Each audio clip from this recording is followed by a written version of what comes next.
She never planned to buy a bank, not with the last $37 in her account, not with eviction notices on her door. But when a forgotten auctioneer mumbled, "Starting bid, $1, something inside her snapped.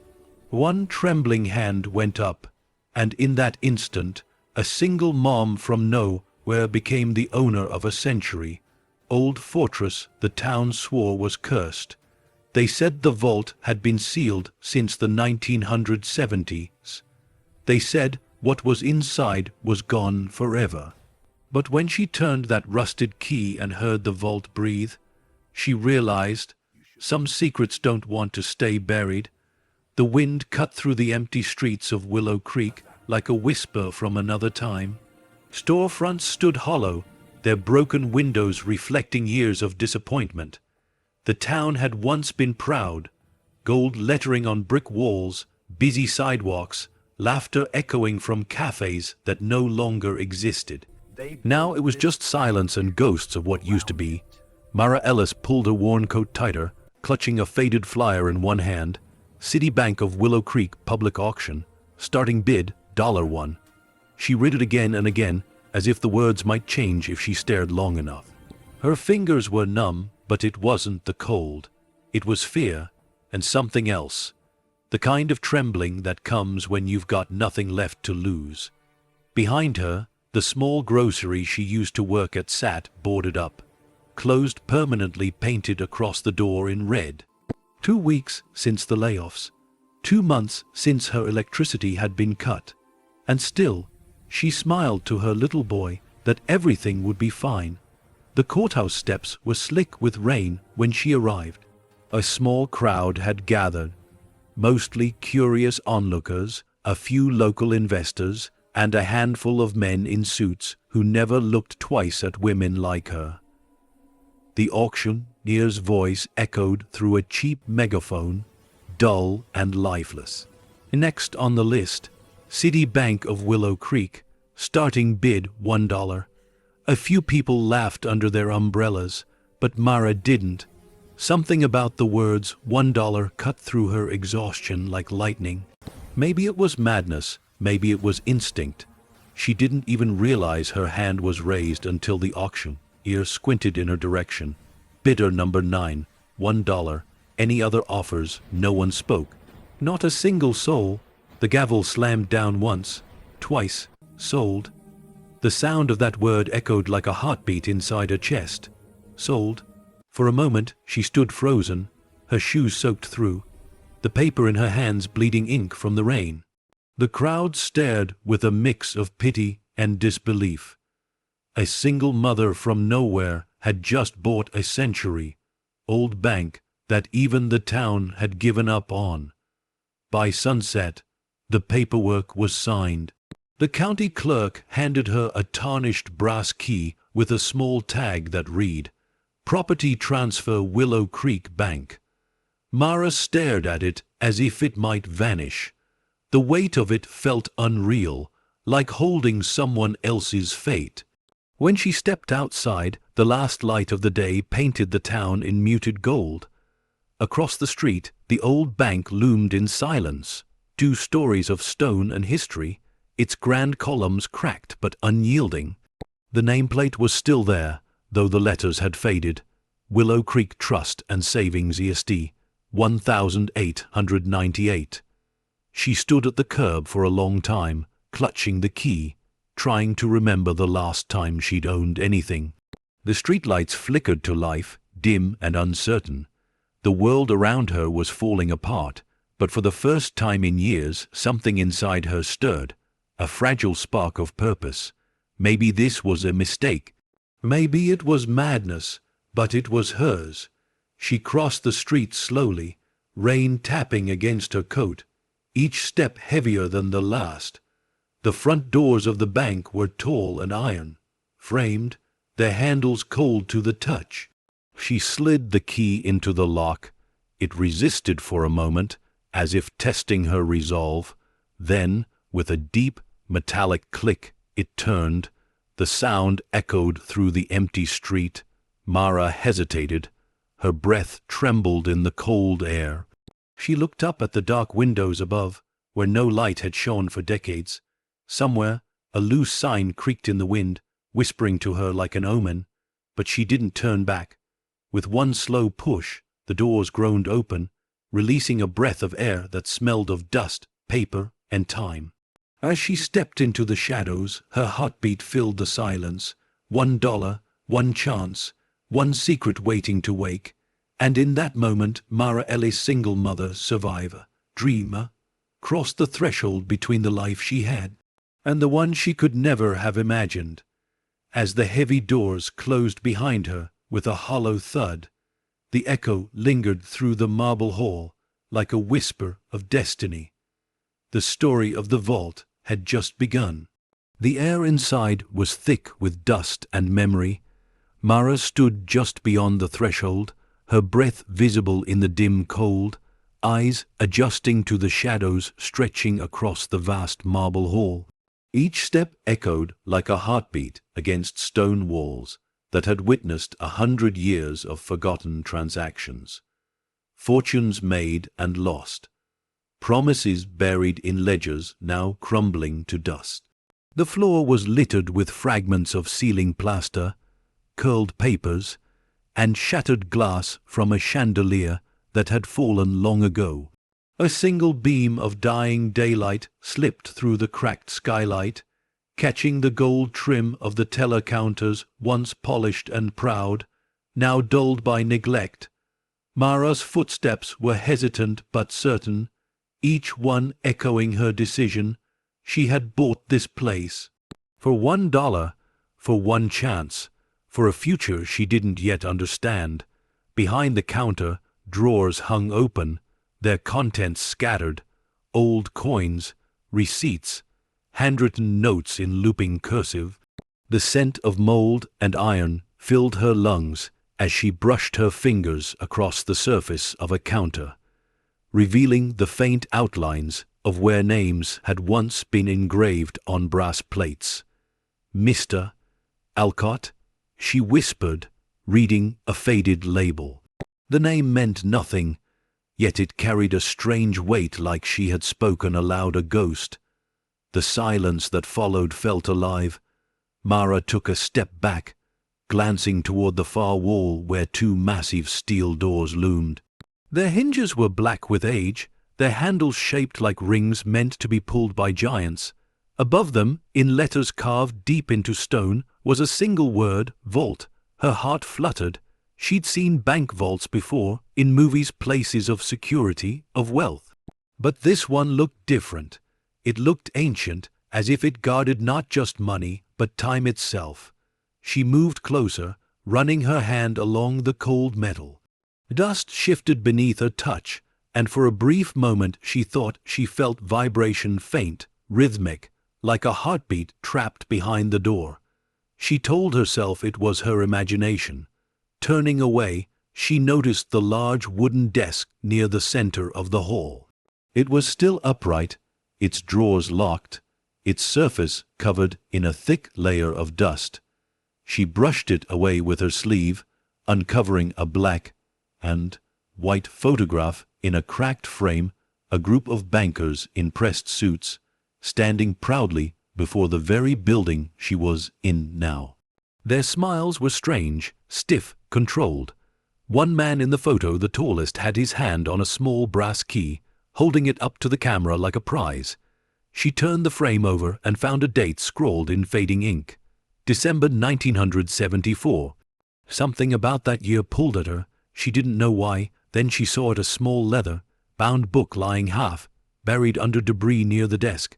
She picked it up, blowing off the dust, the cover embossed with gold letters, General Ledger, Willow Creek Trust. The pages inside were yellowed, the ink bleeding at the edges. Most entries were ordinary, deposits, withdrawals, balances, but as she flipped toward the final pages, her hand stilled. One line in darker ink, underlined twice, holdings, $300M do not release. Her mouth went dry. $300 million. The handwriting looked rushed, almost panicked, followed by a signature she couldn't quite make out. The entry was dated the same day as the photo, December 1974.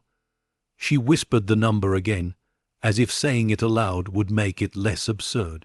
300 million. The sound of her voice vanished into the hollow room. Suddenly, a draft swept through the hall, slamming one of the side doors shut. The sound echoed like thunder. Mara flinched, clutching the ledger to her chest. The silence afterward was suffocating, like the building had just taken a breath. Her pulse raced. She turned slowly, her eyes scanning the dark corners beyond the old teller booths. Nothing moved, yet she watched the weight of unseen eyes pressing against her back. "Get a grip," she muttered, forcing a shaky laugh. "It's just an old building." But the air didn't agree. It hummed faintly, the kind of hum that wasn't sound at all, but feeling like standing too close to something alive, something waiting. She closed the ledger and tucked it under her arm. Her hand brushed against the rusted key still in the lock. The sky outside had gone nearly black. Through the cracked skylight, rain began to fall again, slow at first, then heavier, the sound merging with the building's sighs and groans. Mara took one last look around the hall, the cracked marble, the flicker of a fluorescent light struggling to die, the vault looming in silence. This was hers now, all of it. She turned to leave, her reflection catching faintly in the dark glass of the vault door. For a split second, she could have sworn another shadow stood beside her, tall, still watching. She blinked. Gone, her breath fogged the glass. She backed away, shaking her head. Just exhaustion, just nerves. Outside, the rain poured harder. Thunder rolled across the hills. As she stepped out into the storm, the heavy bank doors creaked shut behind her with a slow, echoing finality, like the closing of a chapter, written long before she arrived. Mara clutched the ledger under her coat and hurried toward her car, unaware that the faintest glimmer of light had flickered inside the vault, as if something deep within had just awakened.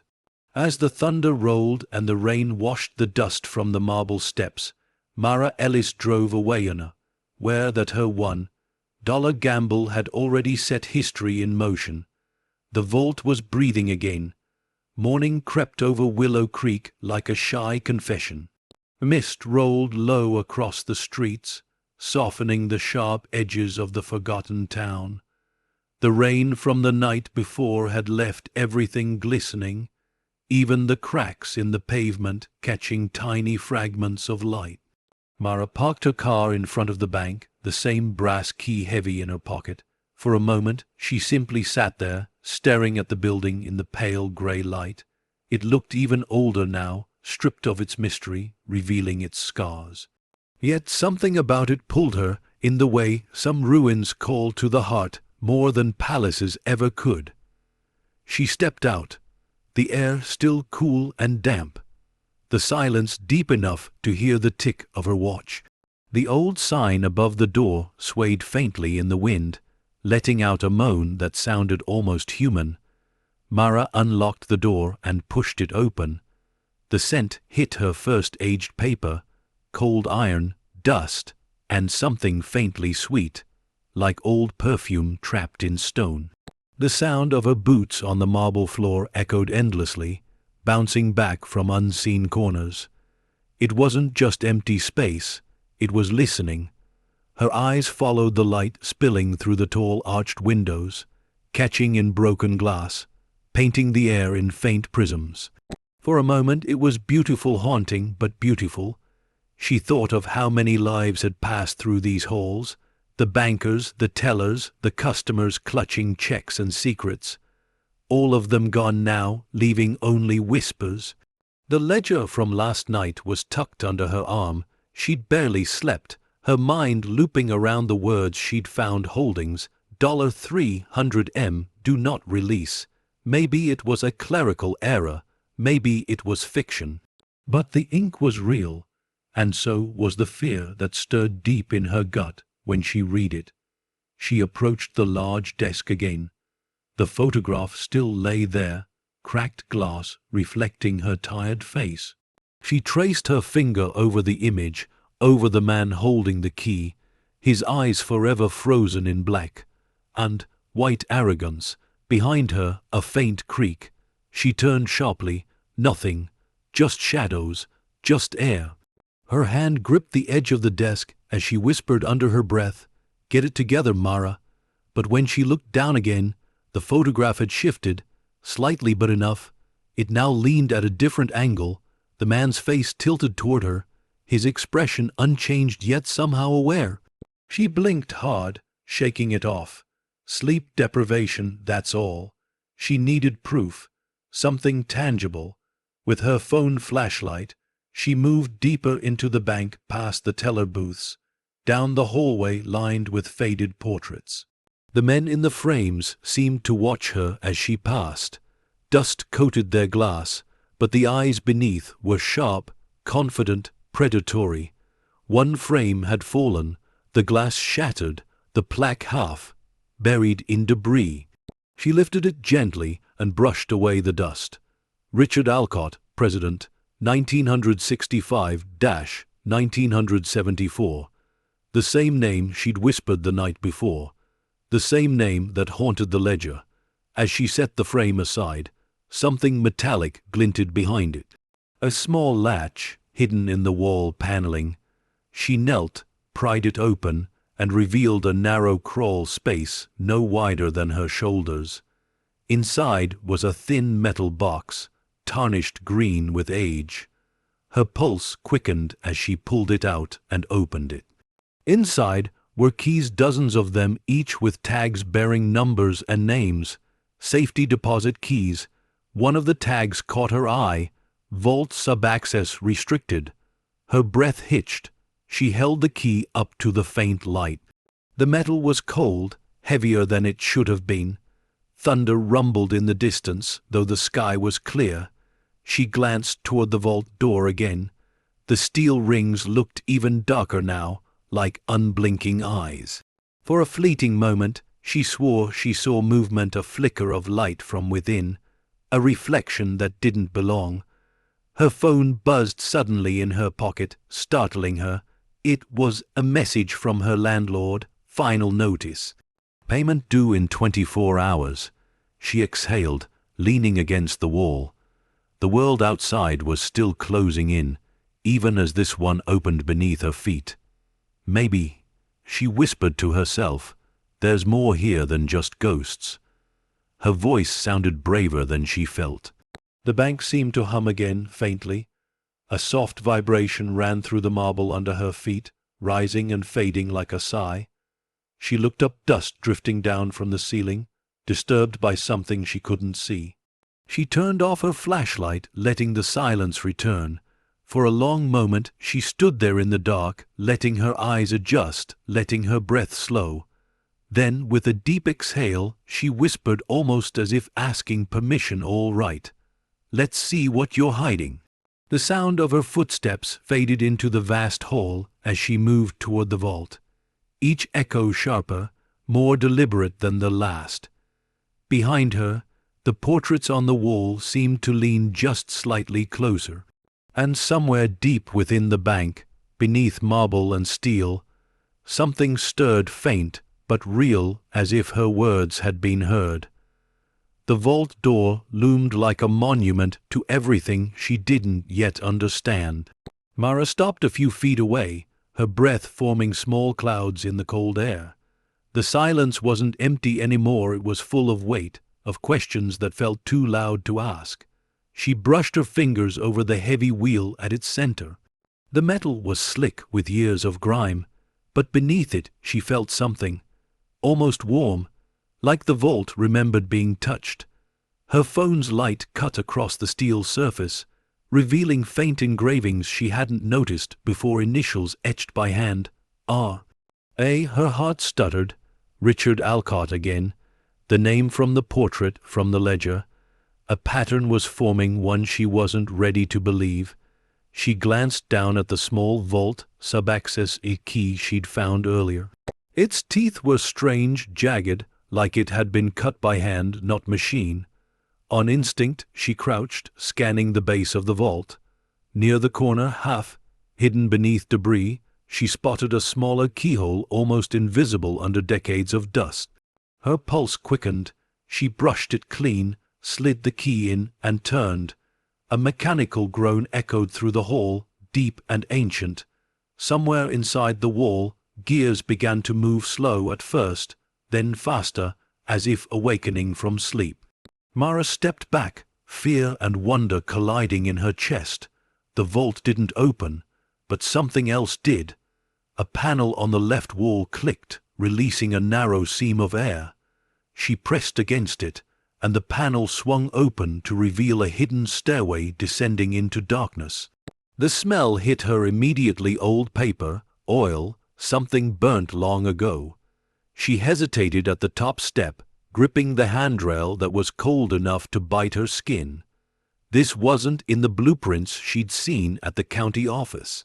No mention of a lower level, no record of this passage at all. The air below was thick, humming faintly like an electrical current. Her flashlight wavered as she started down. Each step echoed, slow and deliberate, as the stairwell swallowed the sound behind her. At the bottom, she stepped into a small corridor lined with filing cabinets and shelves, bowing under the weight of forgotten documents. The concrete walls were damp, streaked with rust. She opened one of the drawers. The metal screeched in protest. Inside were folders stamped confidential. She pulled one out and flipped it open. Typed pages, faded blueprints, signatures, words that didn't belong in a small town bank, federal containment program, transfer of assets non-dis, closed beneficiaries. Her flashlight trembled in her hand. She flipped to the final page and saw the same signature again: Richard Alcott. Next to it, the date, December 12, 1974. The same day as the ledger entry. The same day the bank shut down. Mara's mind raced. This wasn't about missing money anymore. This was something buried, something deliberately erased. Her phone vibrated again, the sudden noise slicing through the suffocating quiet. She fumbled to silence it, but the screen had no signal. No message, just static, as if the phone itself was reacting to the place. A faint metallic clang echoed from above somewhere near the vault. Her head snapped upward. The sound came again, once, twice. Then silence. Someone was up there. She turned off her flashlight, heart pounding. The only sound now was her breathing, shallow and uneven. She waited, listening. A slow, deliberate creak of floorboards echoed from above, the kind of sound that comes when someone moves carefully, trying not to be heard. Her throat tightened, then a voice, distant, low, male: Mara Ellis. It came from the direction of the vault. Smooth, confident, like someone who already knew her name. Her heart seized. She didn't move, didn't breathe. Mara. The voice said again, closer now: "You shouldn't be here." Every instinct screamed at her to run, but her legs felt rooted in concrete. She slowly backed toward the stairs, her flashlight shaking in her hand. The voice echoed once more, soft, almost regretful this time. "Some doors are meant to stay closed." The stairwell seemed to darken around her as she climbed, the air thicker with each step. When she reached the top and burst into the main hall, the vault stood silent again, the same unmoving giant of steel and shadow. No one there, no footprints, nothing. Just the sound of her own breath, ragged and cold. Mara clutched the file to her chest, staring at the vault with wide, trembling eyes. The rain outside had started again, its rhythm faint against the glass windows, like fingers tapping a warning. Whatever she had uncovered wasn't a secret meant for her to find. But it was too late. Because the moment she'd turned that key, the moment those gears had moved, something buried beneath decades of silence had heard her name.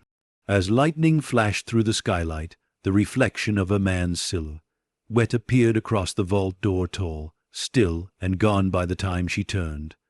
The marble hall fell quiet again, but the echoes had only just begun. The storm had passed, but Willow Creek didn't feel any lighter. The sky hung low and gray, like the clouds were too heavy to move on. The streets were slick, puddles mirroring the hollow windows of old buildings that seemed to lean closer now, as if listening. Mara parked in front of the bank again. She shouldn't have come back so soon, but sleep hadn't found her. Every time she closed her eyes, she saw the vault, that faint pulse of light from within, the whisper of a voice calling her name. She told herself it was stress, exhaustion, imagination, but deep down she knew better. When she stepped out of the car, a man across the street lowered his newspaper. His gaze followed her, calm and deliberate. He didn't smile, didn't move, just watched. Mara turned the key in the bank's door and slipped inside, shutting it behind her quickly. The metallic thud echoed through the marble hall. Inside, it was colder than yesterday. The air smelled faintly of ozone and rust. Her footsteps echoed sharper this time, the sound brittle like breaking glass. She noticed the ledger she'd left on the counter wasn't where she'd put it. Someone had moved it. She froze. The photograph of Richard Alcott still sat in its frame, but now it lay face down. Her pulse spiked. She looked around, calling out softly, "Hello." Only her voice came back, fractured and hollow. A drip echoed from the corner of the room. She followed it, her boots crunching across the debris. Water leaked from a pipe above, collecting in a small puddle that reflected the ceiling light. But in the reflection, something moved, just for a second, a shadow that didn't match her own. Mara stepped back, her breathing quickened. The silence was broken by the squeak of the front door hinges. She turned sharply. Too late. A man stood at the entrance, grey suit, black umbrella dripping rainwater onto the marble. His face calm, almost expressionless, like he had rehearsed it for years. "Mrs. Ellis," he said, voice low and composed, "I believe you've come into possession of a property that doesn't rightfully belong to you." Her mouth went dry. "Who are you?" He smiled faintly. "Just someone who prefers old buildings to stay closed." He stepped forward, his shoes echoing in rhythm with hers as she instinctively backed away. The air seemed to thicken between them. "Do you know what's inside that vault?" he asked. She shook her head. "No, and I don't care, I bought this place legally." "That may be," he replied, brushing dust from his sleeve, "but legality and ownership are not always the same thing." He stopped beside the vault door, resting one hand against the cold steel. This was sealed for a reason. People who tried to open it before you disappeared. Mara stared, unsure if he was threatening or warning her. The man glanced back at her with eyes that didn't blink often. "Some things are locked not to keep people out, but to keep something in."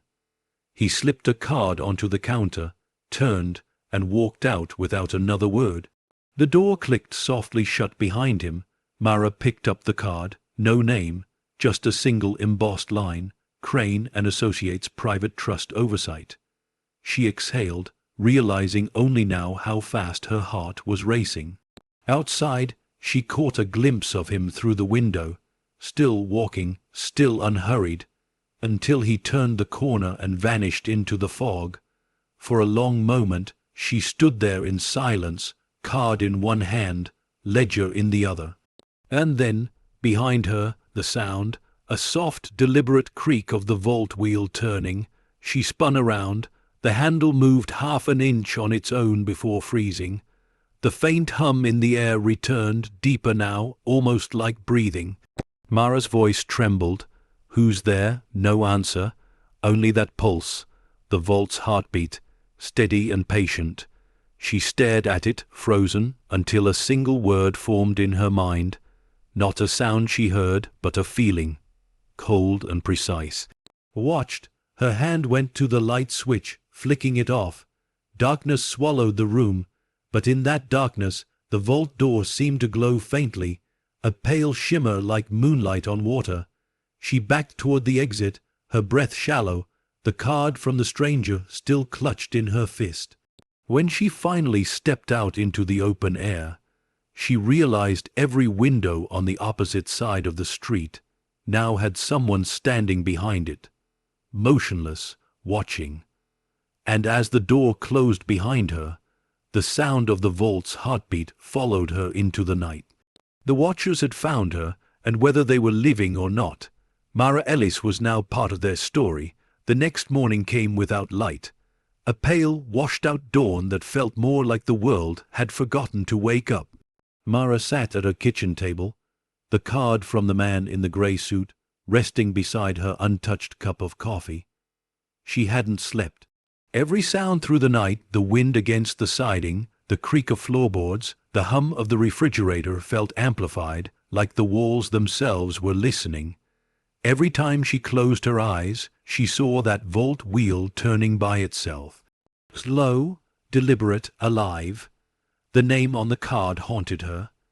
Crane and Associates Private Trust Oversight. No address, no number, no logo. Just those words, carved into the cardstock like a warning. By mid-morning, she drove into town. The streets were quieter than usual. When she stopped for gas, the clerk, a weathered man with a beard as grey as the sky, stared at her for a long moment before saying softly, "You bought the bank, didn't you?" Mara hesitated. "Yeah. Why?" The man's gaze flicked toward the distant building at the edge of Main Street. "That place. It's not right, hasn't been since they shut it down. You should leave it be." She frowned. What happened to the people who worked there? The man didn't answer at first. He just wiped his hands on a rag and looked out the window like he was remembering something that shouldn't be remembered. "They say the last owner vanished, locked himself inside one night and never came out. Next morning the doors were sealed from the inside. No body, no note, just gone." Mara's breath caught. Richard Alcott. The man's head turned sharply. "You know that name?" She nodded slowly. "It's written all over that place." He shook his head and lowered his voice. "Then you'd best stay away from the vault. They say that's where it started, where it still listens." A chill ran through her spine. She thanked him quietly and left, the sound of the bell above the door echoing behind her longer than it should have. When she reached the bank again, the sky had shifted into a dim silver haze. She stood outside, hand resting on the cold metal of the front door, trying to steady her breath. The air felt different today, denser, like a storm that hadn't quite decided if it would break. Inside, the hall was darker, colder. The lingering smell of dust was mixed with something new, faint cigarette smoke. Someone had been here recently. Mara moved cautiously through the lobby, her eyes sweeping the shadows. Nothing seemed disturbed, but on the counter where she'd left the ledger, there was a folded note. She opened it, one line, written in careful, slanted handwriting. "You're sitting on something that was never yours." Her hand shook as she looked around, but there was no one, just silence. She turned toward the vault. For a moment it almost looked different, the surface darker, smoother, like fresh steel instead of rusted iron. She approached slowly, her heartbeat sinking with the faint vibration she could feel through the floor. She pressed her ear to the door. A low hum pulsed through it, not mechanical, not electrical, rhythmic, almost like breath. Mara staggered back, fear crawling under her skin. "No," she whispered. "It's just the air, just the echo." But even as she said it, she knew she was lying to herself. The sound deepened, and for the briefest second, she thought she heard whispering so soft it could have been the wind. Then her phone rang. The sudden noise nearly sent it from her hands. She fumbled to answer it. "Hello?" Static filled the line. Then, faintly, a voice, "Leave the vault alone." Her breath froze. "Who is this?" No response. Only static. Then a sharp click as the call ended. The signal icon on her phone flickered full bars, then nothing. She stared at the screen, her reflection pale and trembling in the glass. Something was happening in Willow Creek. something buried too deep to stay silent.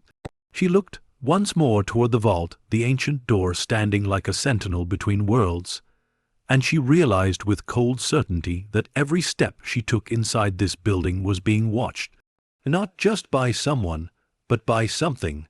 The sound of the vault's hum rose again, deeper this time. She turned to leave, her boots striking against the marble in quick, frightened rhythm. But as she reached the door, her eyes caught the reflection in the glass one last time, a figure standing by the vault, hands clasped behind its back, watching her go. When she turned around, the hall was empty. Outside, the wind carried whispers through the empty streets. Somewhere in the distance, a door creaked open, then slowly shut again. The watchers weren't gone, they had only just begun to move. The wind over Willow Creek carried a different sound that morning, not the restless sigh of a dying town, but something heavier, more aware. It moved through the broken alleys and empty storefronts like a whisper searching for ears. Mara stood once again before the old bank, clutching the key she'd found hidden behind the portrait of Richard Alcott. Her fingers trembled, but it wasn't fear. It was something older, a sense that she was being drawn back here for a reason she couldn't name. The events of the last 2 days replayed in her mind, the man in the gray suit, the phone call that came from nowhere, the message that had appeared without footsteps. None of it made sense, but the vault did. It was the only thing that felt real now. Inside, the bank waited like a cathedral of silence. The light filtering through the tall windows was pale, ghostly, painting streaks across the cracked marble floor. Dust drifted through the air like tiny constellations. She walked toward the vault, her footsteps slower than before, careful, deliberate. Every sound echoed longer than it should have, like the building itself was breathing with her. The vault door towered before her, a monument of iron and secrets. She set her palm against it, feeling the vibration again, faint, rhythmic, alive. For the first time, she whispered into the silence, "What are you?" Her voice bounced off the walls, then faded. Nothing answered. She crouched near the base of the vault, where the smaller keyhole hid beneath layers of grime. She took out the sub-access key, the one she'd found days ago in the hidden box, and pressed it in. It turned more easily this time. A deep mechanical click resonated through the marble, followed by a slow, grinding sound from somewhere beneath the floor. Mara stepped back, watching as the air shifted. The dust began to stir, swirling in spirals around her feet, drawn toward the vault as if by unseen gravity. The hum grew louder, no longer faint, but steady, pulsing. The temperature dropped. Her breath turned white in front of her. A hairline crack appeared along the side of the vault door, barely visible at first, releasing a hiss of cold air that smelled of iron, paper, and time. Her flashlight flickered, then went out. For a long moment there was only the sound of the vault, that strange, rhythmic breathing in and out, slow and deliberate, like something alive behind steel. Mara's heart raced, her instincts screamed to leave, but her curiosity anchored her in place. She leaned closer, tracing the crack with her fingers. The steel was freezing, yet pulsing like skin over something immense. A sudden thud echoed from inside, one, then another. Heavy, deliberate strikes against the door, as if someone or something was on the other side, testing its prison. Mara stumbled back, hand over her mouth. Her flashlight sputtered back to life, its beam shaking across the door. The noise stopped instantly, the hum faded, the air stilled. She stood frozen, the silence pressing in so thick it felt physical. Then from the darkness came a faint whisper, not from the vault, but behind her, Mara. She spun around, light slicing through empty air. No one there. Her voice trembled. "Who's there?" The light landed on the ledger she'd left on the floor. Its pages were open, fluttering though there was no wind. On one page, words had appeared faint at first, then darkening as if written by an invisible hand. "It's not yours to open." Mara stumbled backward, the beam shaking wildly. The letters bled darker, like ink still fresh. She ran for the door, fumbling with the lock, bursting into the open air just as the sound returned behind her, a deep exhale from within the vault, a sound that was not mechanical at all. Outside, the town was silent. No cars, no voices, just wind moving through empty streets and the faint vibration of the ground beneath her feet. She turned to look back at the bank, the morning light spilling over its stone columns. And for the first time, she noticed the faintest shimmer of frost spreading from the edges of the vault door across the glass windows above, like the building itself had begun to breathe cold into the world. As Mara backed away, the frost climbed higher, tracing invisible veins across the facade. The vault had awakened, and whatever slept beneath Willow Creek was no longer content to stay hidden. By dusk, the town had grown restless. The wind carried whispers through the alleyways, and every window seemed to watch Mara as she drove back toward the bank. She didn't want to return, but something inside her wouldn't let her stay away. It was more than curiosity now. It was connection. The key in her coat pocket felt heavy, almost warm, like it was alive. As the sun dipped behind the hills, the old bank came into view, its windows faintly fogged from within. She slowed to a stop, engine idling, staring at it through the windshield. There was no reason for the glass to be fogged. It was sealed tight, and yet something inside was breathing. She killed the engine, silence swallowing everything. Then, with a shaky inhale, she stepped out. The evening air was sharp, metallic. The streets were empty, but she couldn't shake the feeling she wasn't alone. From the corner of her eye, a shadow moved, a flicker near the lamppost across the street. When she turned, there was nothing, only the low hum of electricity from the wires overhead. Mara forced herself forward, each step crunching over gravel. When she reached the doors, she noticed fingerprints smudged on the brass handles. Someone else had been here. She unlocked the door and stepped inside. The smell hit her first: ozone, oil, and something faintly sweet, like rotting paper. The air was cold enough to sting her lungs. Her footsteps echoed too loudly, like the sound was stretching out longer than it should. The frost she'd seen earlier had spread. It crawled across the marble floor in delicate, crystalline veins, reaching toward the vault like roots searching for a heart. The vault itself glimmered faintly in the dark, condensation gathering along its seams. Mara's flashlight flickered again but stayed on. She swept the beam across the room, catching something new, a set of muddy footprints leading from the side door straight to the vault. They weren't hers. Her pulse quickened. She followed them carefully. Each print was sharp, fresh. Whoever had left them wasn't long gone. The trail stopped just in front of the vault, where the prints overlapped in a single place, as if the person had stood there for a long time. Watching, listening, then they simply stopped. No turn, no retreat. Gone. Her throat tightened. Hello. Her voice trembled through the emptiness. Is anyone here?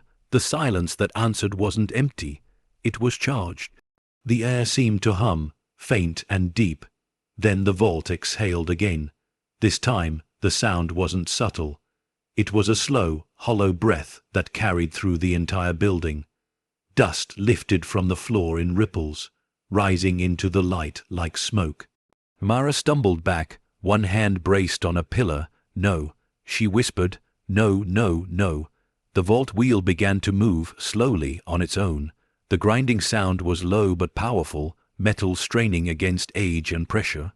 She froze, unable to look away as the massive handle turned half a rotation and stopped.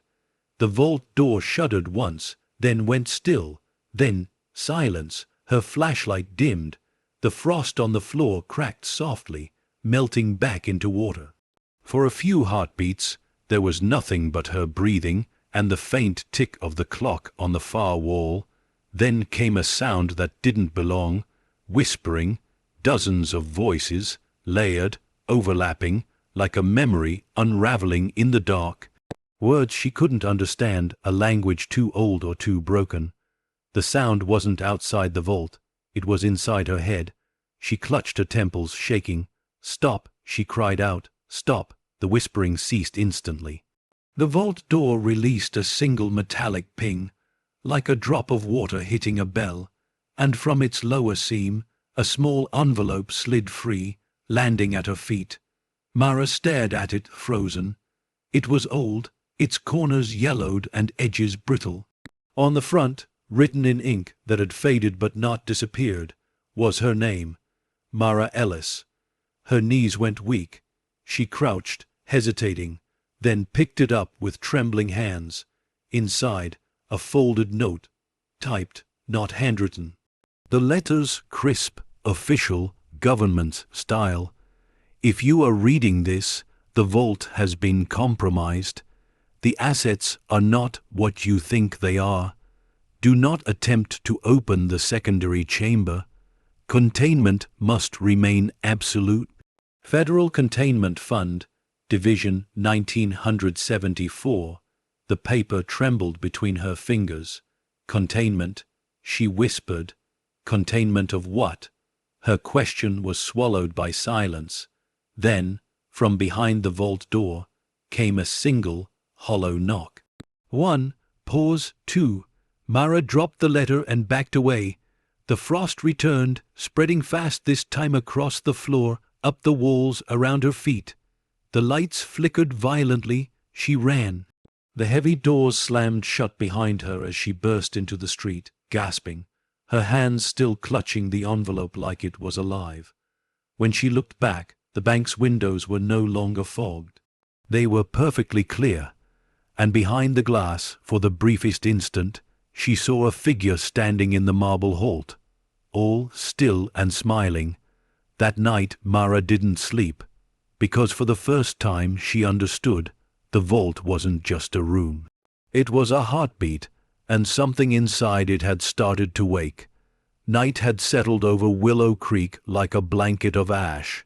The streetlights flickered in uneven intervals, painting the wet pavement in brief flashes of gold before plunging everything back into darkness.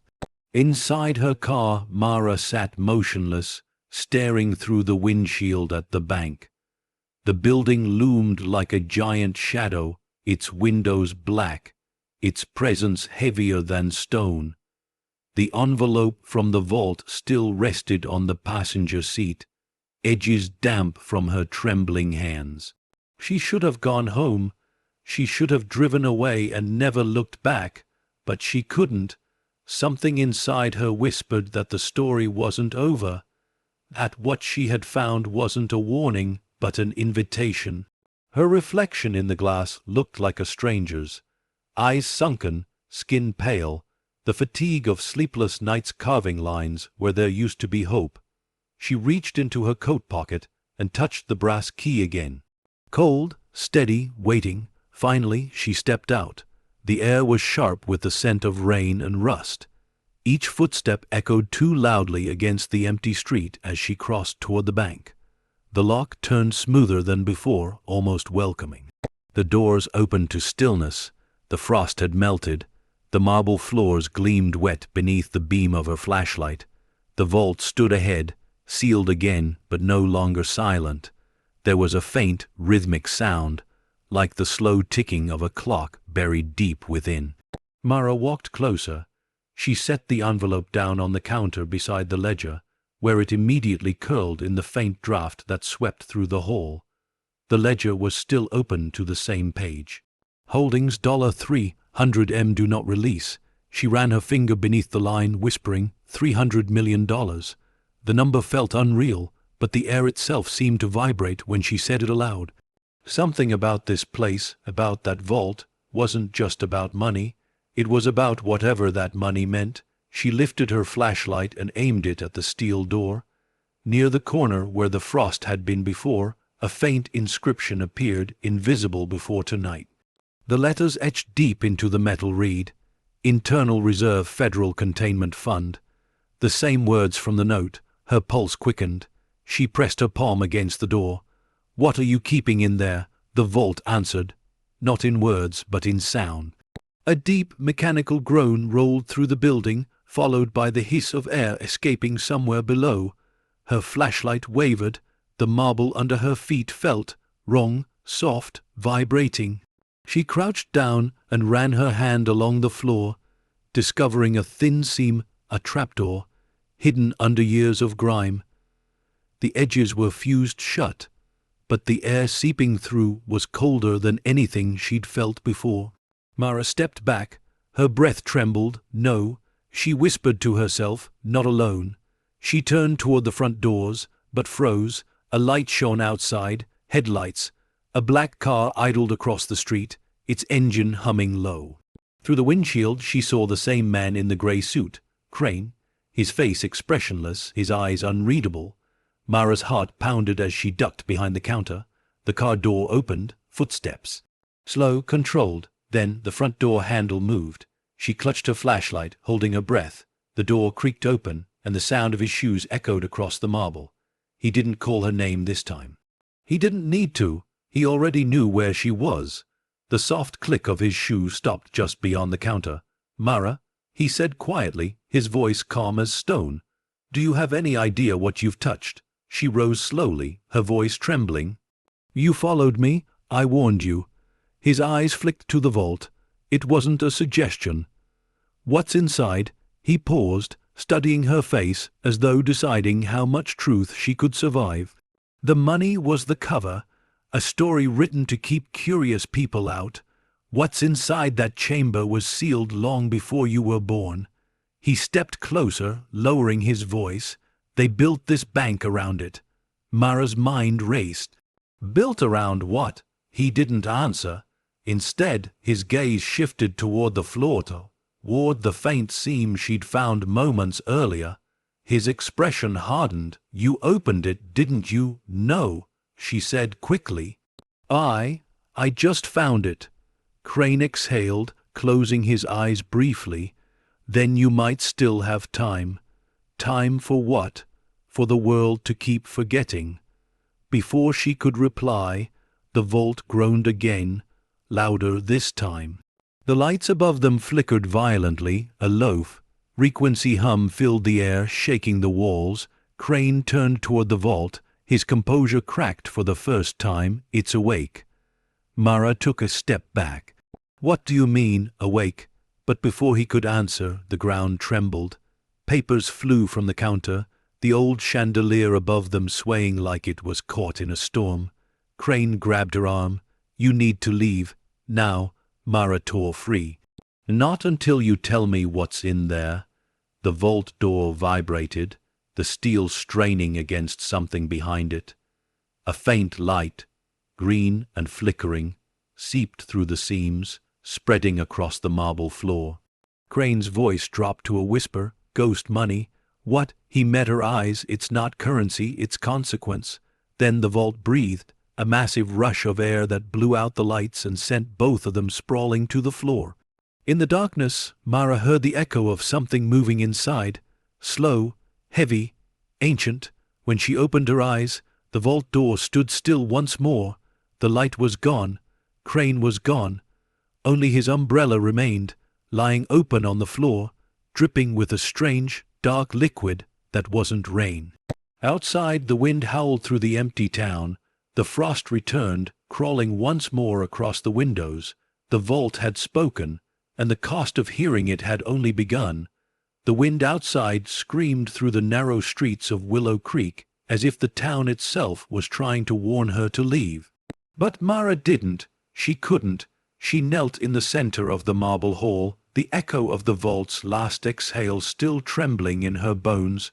Crane's umbrella lay on the floor beside her, the dark liquid beneath it slowly spreading in a thin, perfect circle. It wasn't blood. It was too dark, too thick.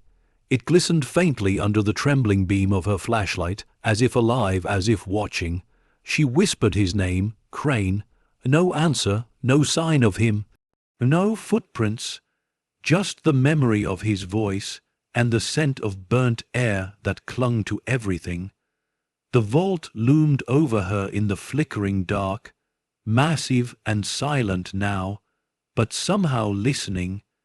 Its seams still glowed faintly, green fading to blue, like breath after panic.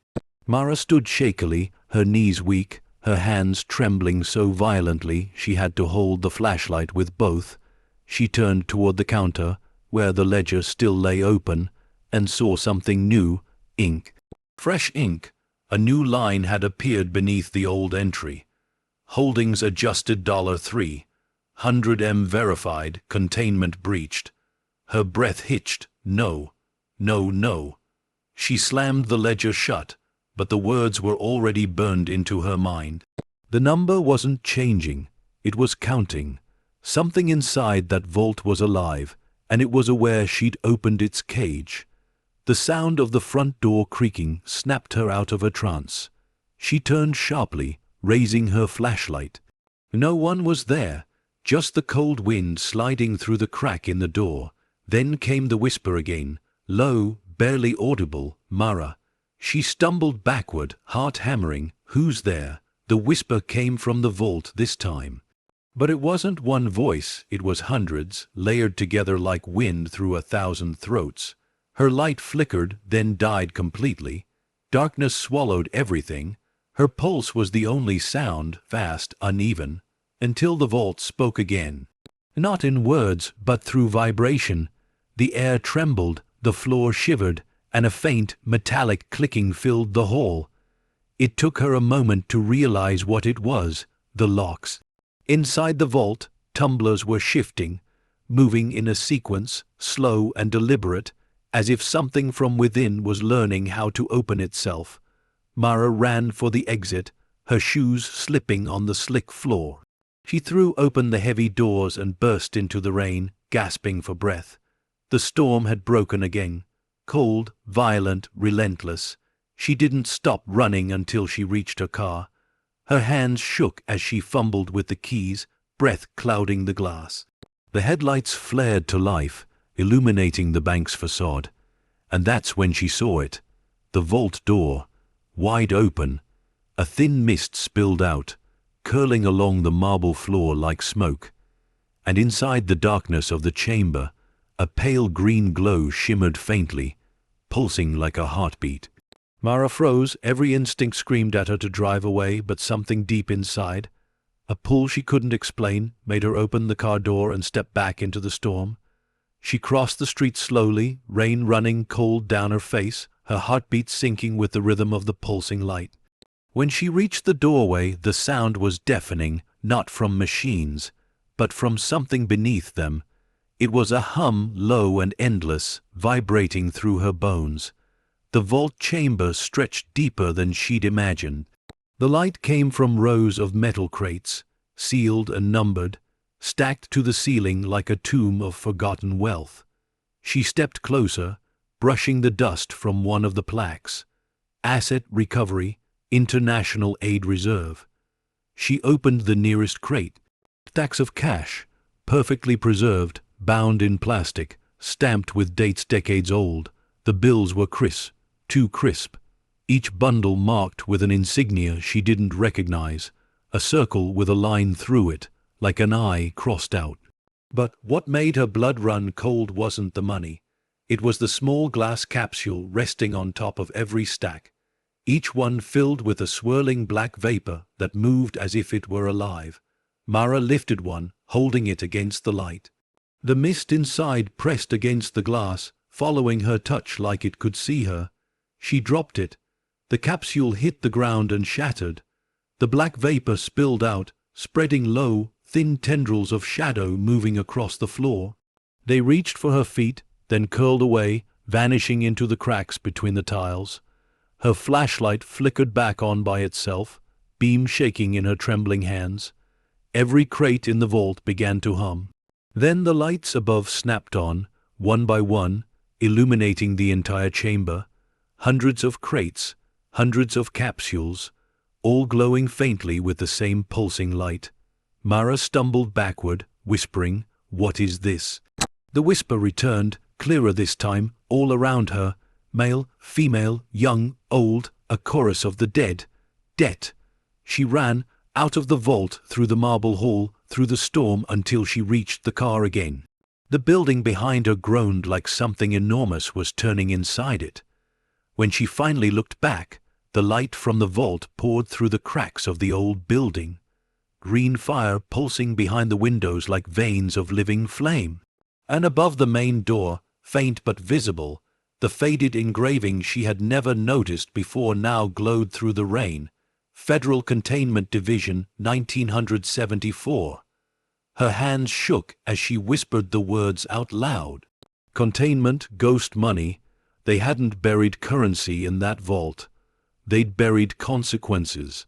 And as thunder split the sky above Willow Creek, the light from the bank pulsed once more brighter, this time as if the vault itself was waking up after 50 years of silence, and Mara Ellis had just become its keeper.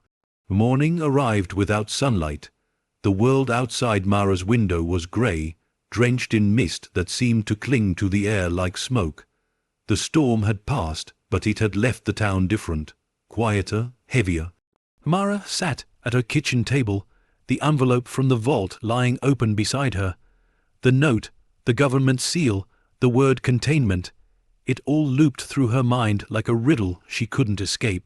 Every instinct told her to run, but something stronger, something colder, whispered that leaving now would mean letting the truth die with the rest of Willow Creek.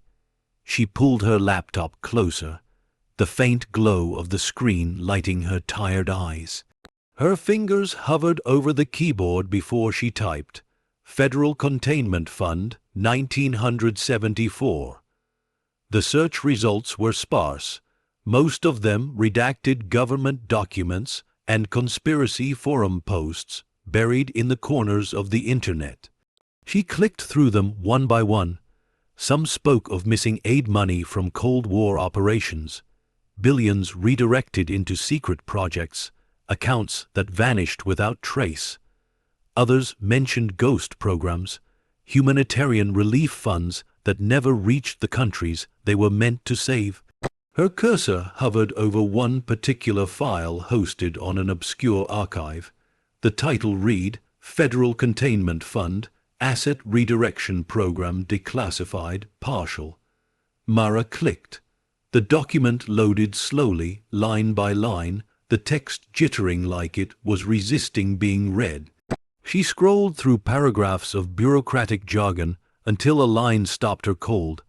Project initiated to manage excess capital obtained from emergency post, war transfers, excess to be relocated for safekeeping within isolated holding structures across the continental U.S. Primary site, Willow Creek Trust and Savings, Idaho. Status, sealed, December 1974.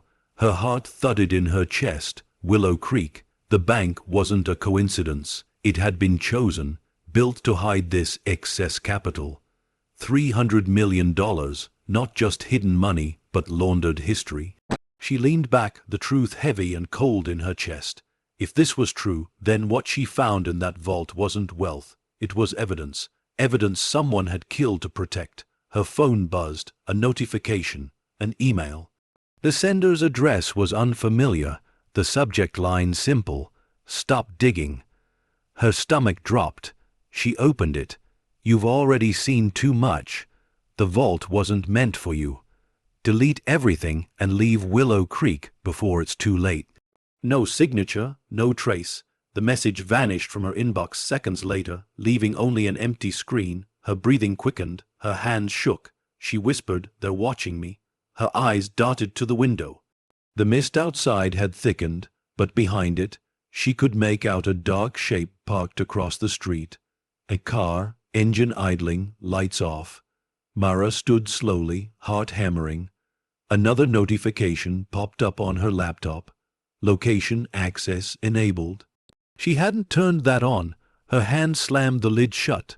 For the first time, fear outweighed curiosity. She backed away from the table, grabbing her coat and the ledger she'd taken from the bank. She needed help. Someone who could verify what she'd found. The local newspaper office was only a few miles away, run by an older man named Henry, who'd known her father before the factory layoffs. If anyone could dig without being traced, it was him. She threw her things into a bag and stepped outside. The cold mist bit at her skin. The black car was still there, exhaust curling from its tailpipe. She started the engine and drove, eyes flicking to the rear-view mirror every few seconds. The car didn't follow at first, but as she turned onto the main road, its headlights blinked to life. Her pulse spiked. She pressed harder on the gas. The fog thickened, swallowing the road, the trees, everything. Her wipers squealed across the glass. Then, through the haze, she saw it. Flashing lights ahead, the glow of a police checkpoint. Relief flooded her chest as she slowed down, but the moment she rolled to a stop, something felt off. No officers, no cars, just cones and a single unmarked SUV idling with its lights still flashing. Her hand hovered over the gear shift. The door of the SUV opened. A man stepped out, all calm, wearing a grey suit. Crane, alive. Mara's heart stuttered. He looked at her through the fog, his expression unreadable. His voice was steady when he spoke. "You've gone too far." She shook her head, disbelief cutting through fear. "You were gone. I saw. You saw what it wanted you to see." He walked closer, rain pooling around his shoes. "The vault doesn't just store money, Mara. It stores history, and some histories were never meant to be remembered." Her hands tightened on the steering wheel. "Then tell me what's in there." He leaned closer, his voice dropping to a whisper through the open window. "Debt, Mara, not the kind you pay with dollars, the kind you pay with time." Before she could respond, a sharp sound cracked through the fog-like glass shattering. A bullet tore through her rear window. Crane spun around. "Go," he shouted. Mara hit the accelerator. The tires screamed against wet asphalt as the car shot forward into the mist. In the rear-view mirror, figures moved through the fog-black silhouettes, closing in. Another shot rang out. Mara swerved hard, headlights cutting through nothing but grey. Her vision blurred. Then, the road dropped away. Her car slammed through a guardrail and plunged down a shallow embankment, metal shrieking as it rolled to a stop at the base of a hill. Steam hissed from the hood.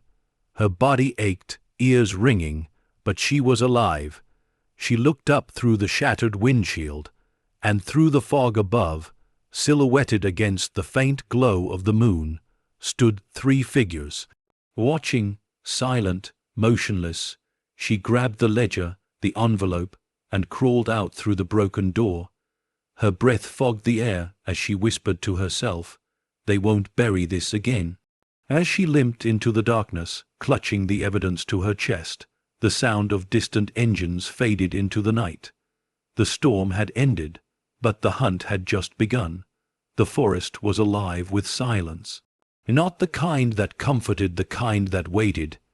Each step Mara took through the wet underbrush felt too loud, her boots squelching against the earth as mist curled around her like breath from an unseen throat. The crash site was already fading behind her, swallowed by fog and distance. She didn't dare look back. Every nerve screamed for her to keep moving. Somewhere behind her, the hum of an engine echoed faintly, then cut off. Whoever had been following her was close. Maybe Crane's people, maybe not. The uncertainty made it worse. The narrow trail wound downward toward the river, where she knew the road eventually curved into town. She moved quickly, clutching the torn messenger bag tight against her side. Inside were the only things she couldn't lose: the ledger, the vault's letter, and her phone, its screen cracked, but still glowing faintly in the dark. She reached the riverbank just as the first hints of dawn began to break through the fog. The pale light turned the water to silver. Her reflection stared back at her, a woman she barely recognized, smeared with mud, hair plastered to her face, eyes wide and hollow. She crouched beside the water and dipped her shaking hands into the current, splashing her face, trying to think. She needed evidence, She needed to show someone who could expose this before the truth disappeared again. But who? The police. They'd never believe her. The town council. They'd probably been part of the cover-up. That left only one name, Henry Callan, editor of the Willow Creek Chronicle. A man who'd spent the last 20 years printing stories about rust, rain, and forgotten people. Mara stood, gripping her bag tighter. If anyone still cared about truth, it was Henry. The sound of footsteps behind her made her freeze, not fast, not panicked, just steady, confident. She turned slowly. At first, she saw only fog. Then, a shape emerged, tall, deliberate, dressed in grey. Crane, alive, unharmed, his expression calm as ever, though his suit was torn at the sleeve. "I told you to stop," he said quietly. "You shouldn't have gone into the vault." Mara stepped back. "You followed me off the road." "You forced me to," he replied, stepping closer. "There are things inside that vault you don't understand, things that should never be opened again." Her voice shook. "Then tell me what it is." Crane hesitated. For a moment his composure cracked, the faintest tremor in his jaw, a shadow of something almost human. "The vault was never a bank," he said finally. "It was a holding site, a transfer station for what the government called liquid restitution." Mara frowned. "What does that mean? During the Cold War?" Crane continued, his voice low. "Funds meant for rebuilding nations were seized, redirected, hidden. But money carries intent, and intent carries energy. Those assets were never clean. They were soaked in suffering and loss. What they stored in that vault wasn't just wealth, Mara. It was the residue of it, the moral weight of what was taken." She stared at him, horrified. "You mean the vault holds debt?" He interrupted softly. "Not financial, human, the kind that clings to whoever touches it." The words hit her like ice. "You opened it," he said, his tone heavier now. "You broke the seal. That debt needs a bearer. It's awake now, and it knows your name." Mara's hand shook as she took a step back. "You're lying." Crane looked down at the mud, silent. When he lifted his gaze again, his eyes were wet. "I wish I was." Behind him, faint headlights appeared through the mist, 2 vehicles crawling down the old service road. Crane turned sharply. "They're not with me." "Who are they?" He didn't answer. Instead, he pulled a small flash drive from his coat pocket and held it out to her. "This is everything I have left. Proof that the fund existed. Proof that Willow Creek was one of dozens. Take it to Henry. He'll know what to do." Mara hesitated. "Why give this to me?" "Because," he said quietly, "I don't have much time left to make things right." The headlights grew brighter. The sound of engines roared closer. Crane grabbed her arm. "Go. Now. What about you?" He smiled faintly, a sad, tired smile. "I'll distract them. That's what I was made for." Before she could speak, he turned and walked into the fog, straight toward the oncoming lights. Mara ran. Branches tore at her arms as she pushed through the brush, the roar of engines fading behind her. The flash drive felt like fire in her pocket. Every instinct screamed that it was dangerous, but for the first time, danger felt like purpose. By the time she reached the edge of town, the sun had barely risen. The Chronicle's office sat quiet on the corner of Main Street, its faded sign half lit by a flickering bulb. She paused, chest heaving, rain still dripping from her hair. Then she stepped inside. Henry looked up from his desk, startled. "Mara, what on earth?" She dropped the flash drive onto his desk. "I need you to see what's on that." He blinked, confused. "What is it?" "Proof," she whispered. "Proof that the bank isn't what it seems.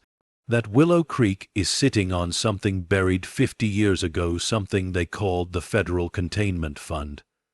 Henry leaned forward, his expression hardening. "And you found it?" Mara nodded slowly. "I opened it." For a long time, he said nothing. Then, quietly, "Then, God help us all." Outside, the mist began to rise again, curling through the empty streets like a living thing. Somewhere far beneath Willow Creek, the vault stirred its heartbeat slow, steady, waiting for the next debt to be paid. The world outside the newsroom was grey and hushed, but inside, the air felt electric. The hum of Henry's old computer filled the silence as the files began to load from the flash drive. Lines of text scrolled across the screen, government seals, document IDs, dates, and names long erased from memory. Mara stood behind him, arms wrapped around herself. Her clothes were still damp from the storm, her face pale in the glow of the monitor. Henry leaned closer to the screen, muttering under his breath, Federal Containment Fund, Division 1974, Internal Reserve Program, Jesus. The more they read, the colder the room felt. The documents were incomplete, but the pattern was unmistakable. There were references to redistributed aid, covert channels, and non-releasable assets. Dozens of site codes matched small towns like Willow Creek, banks, warehouses, churches, structures built not to serve, but to hide. Henry scrolled further, and both of them froze. On the screen was a scanned black and white photo, Richard Alcott, smiling that same hollow smile from the picture in the bank, and standing beside him was Crane, younger, thinner, but unmistakable.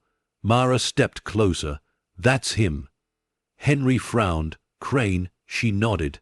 He said he worked for the government. He didn't tell me he was part of this.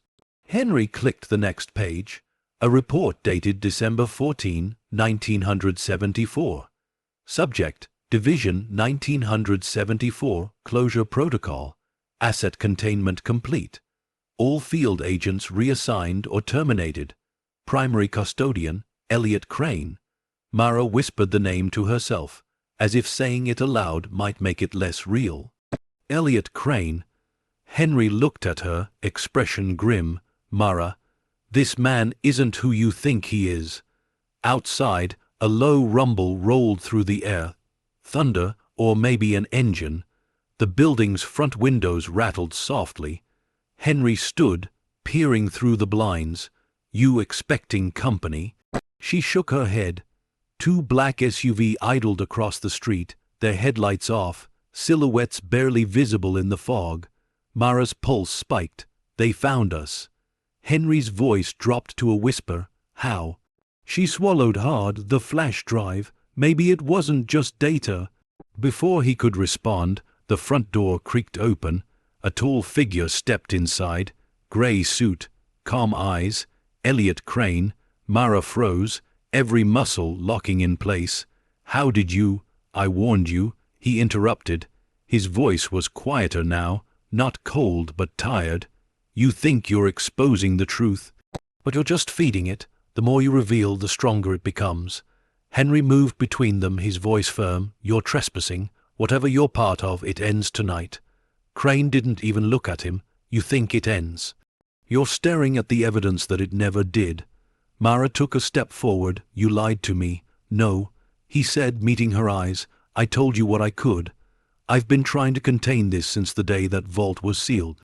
Every piece of paper, every dollar in that chamber is marked with a signature. Of death, of loss, of things we stole from the living. When you opened it, you didn't find money. You found their memory. His voice trembled, and memory spreads. Henry started to speak, but the lights flickered violently, plunging the room into half darkness. The computer screen flashed once, then filled with static. Outside, the SUV's engines revved in unison. Mara grabbed the ledger and the flash drive. If you wanted to help, you wouldn't have let them here. Crane turned sharply toward the window. They're not with me. They're with it. What are you talking about? She shouted. He didn't answer.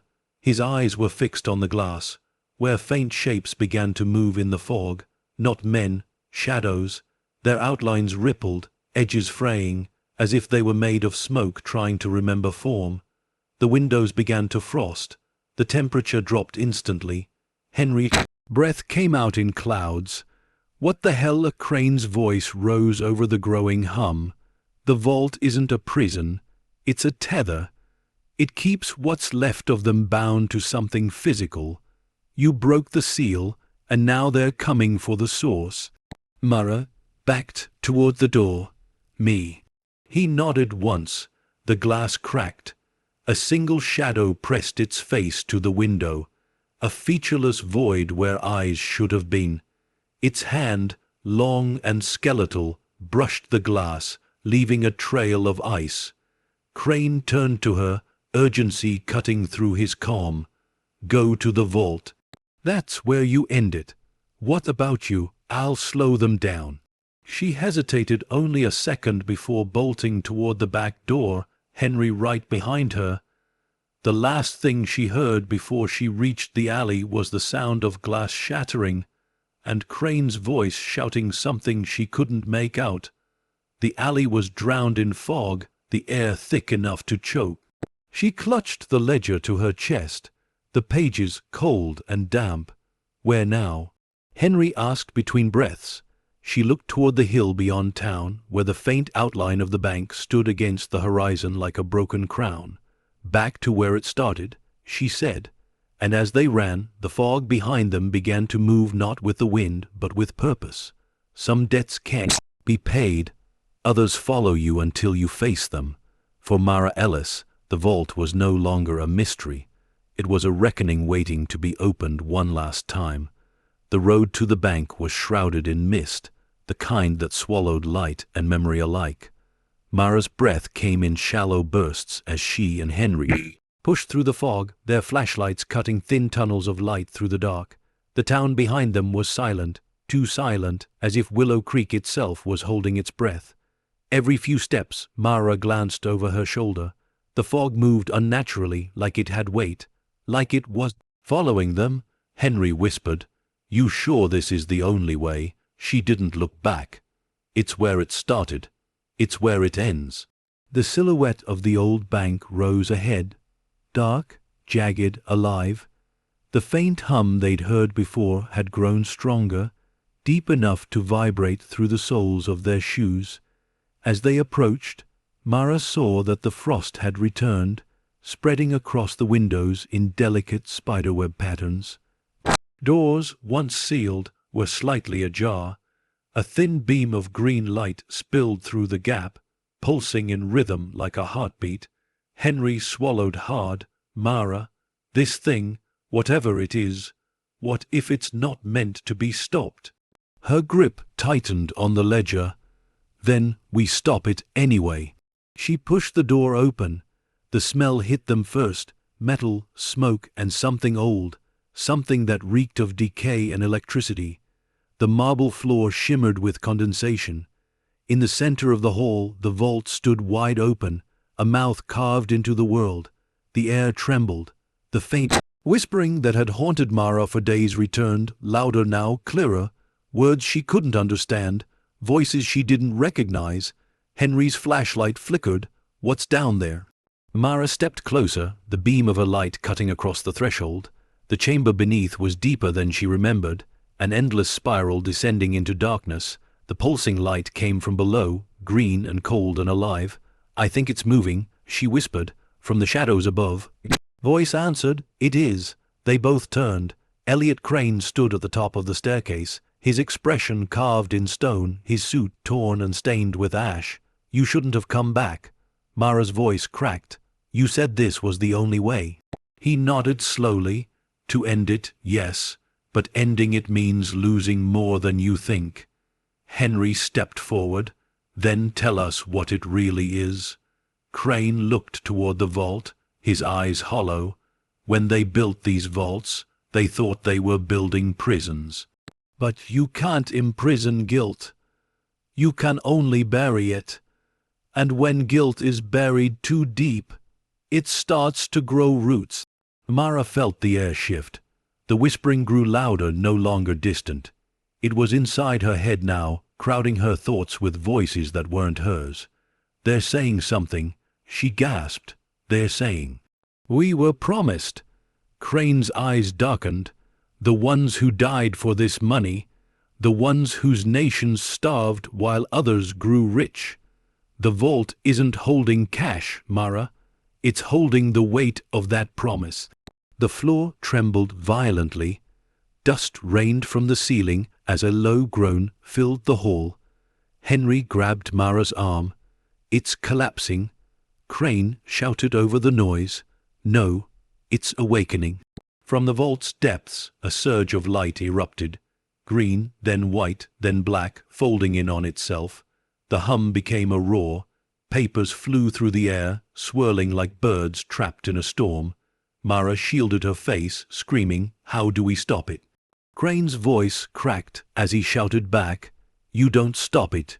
You balance it." "What does that mean?" He pointed to the ledger in her hand. "It's not just a record. It's a scale. Every page is a life taken, a promise broken. It can only be settled when something is given back." Her eyes filled with tears. "Given back how?" Crane looked at her, calm now, resigned. "Through you." The roar deepened. The vault's light grew blinding. Henry's voice broke beside her. "Mara, no. Don't listen to him." But she already knew. The pages of the ledger fluttered wildly in her grip. Names appeared across them, millions of them, burning bright and fading into ash. The whispers merged into one voice, deep and ancient, echoing inside her chest. A debt must be paid. Crane stepped forward, shouting above the storm, "You open the door, Mara. Only you can close it." The ground split, light pouring through the cracks. Henry reached for her arm, but she pulled away, stepping toward the vault. Her voice was steady, her fear gone. "Then take it back." As she crossed the threshold, the light engulfed her. The voices screamed, then fell silent. The vault door slammed shut. The building shuddered once more. And then, finally, the hum stopped. Silence. Henry stood frozen in the debris, staring at the now sealed vault. The air was still, heavy with something like peace and grief. From the shadows, Crane's voice came one last time, soft and breaking. "Every vault needs a guardian. Now it has one again." And then he was gone. Outside, the fog began to lift. The first sunlight in weeks broke through the clouds, touching the town's rooftops with gold. Willow Creek exhaled. The vault was silent once more. But this time, it was because it was full. The morning after was too still. The wind that usually sighed through Willow Creek's empty streets had vanished, replaced by a silence that pressed against the windows like glass about to break. The air carried the strange, metallic taste of rain that never fell. Henry hadn't slept. He sat in the ruins of the old bank, staring at the vault door that had sealed itself the night before. Dust coated his hair, and his hands still trembled from what he had seen, what he had lost. He whispered into the emptiness, "Mara." The echo that answered was hollow, distant, swallowed by stone. No reply, no movement, only that vault, perfectly shut, the faint outline of frost tracing its edges once more. He walked closer, hesitant. The air around it felt different now, calmer, almost warm. He reached out, placing his hand on the door. The metal pulsed faintly beneath his palm, like the slow heartbeat of something sleeping. "Mara, if you're in there." His voice cracked. "You did it. You stopped it." But deep down, he wasn't sure she had stopped anything. Outside, dawn finally bled over the horizon. The fog that had haunted the town began to thin, curling away from the streets as if retreating. The first sunlight in weeks touched the rooftops, turning their broken tiles to gold. Henry stepped outside, blinking into the light. The quiet was unsettling. No distant hum, no whispers, no shadows in the mist. Just a dead town waking up too slowly. Then he saw it. Across the street, the statue in front of the courthouse, the one that had been corroded and leaning for decades, was upright again. The bronze plaque at its base, once green and unreadable, gleamed like it had just been polished. He approached, running his fingers across the fresh lettering. It read, "In memory of those who paid the price." The words hadn't been there before. A chill ran through him. He turned back toward the bank. For the first time, sunlight was spilling through the high windows, glinting across the marble floors. The whole building looked alive. Henry stood there for a long moment, unsure whether to feel relief or dread. Then, behind him, a sound, a faint click. He turned sharply. On the steps of the courthouse lay an envelope, dry despite the dew, no footprints around it, no sign of who had placed it there. He bent down and picked it up. Across the front, written in steady, deliberate handwriting, were 2 words, "For Henry." His stomach tightened. He tore it open. Inside was a single sheet of paper, neatly folded. He unfolded it with shaking hands. The letter read, "Henry, the vault isn't what they thought. It doesn't hold the dead. It holds what they left behind, their grief, their greed, their guilt. It tried to take me, but I made a trade. It can't harm the living now, but it still needs a keeper. Please tell my son I'm sorry." M.E. Henry's hands trembled as he finished reading. The edges of the paper were damp, not with water, but with something faintly shimmering, like condensation from breath. He folded the letter and looked toward the hills where Mara's small house sat half hidden behind the trees. A quiet realization struck him. The vault hadn't taken her life. It had taken her place. She had become what Crane called the guardian, and maybe, just maybe, that was the only way the debt could ever be balanced. Henry looked back one last time at the vault door through the bank's open entrance.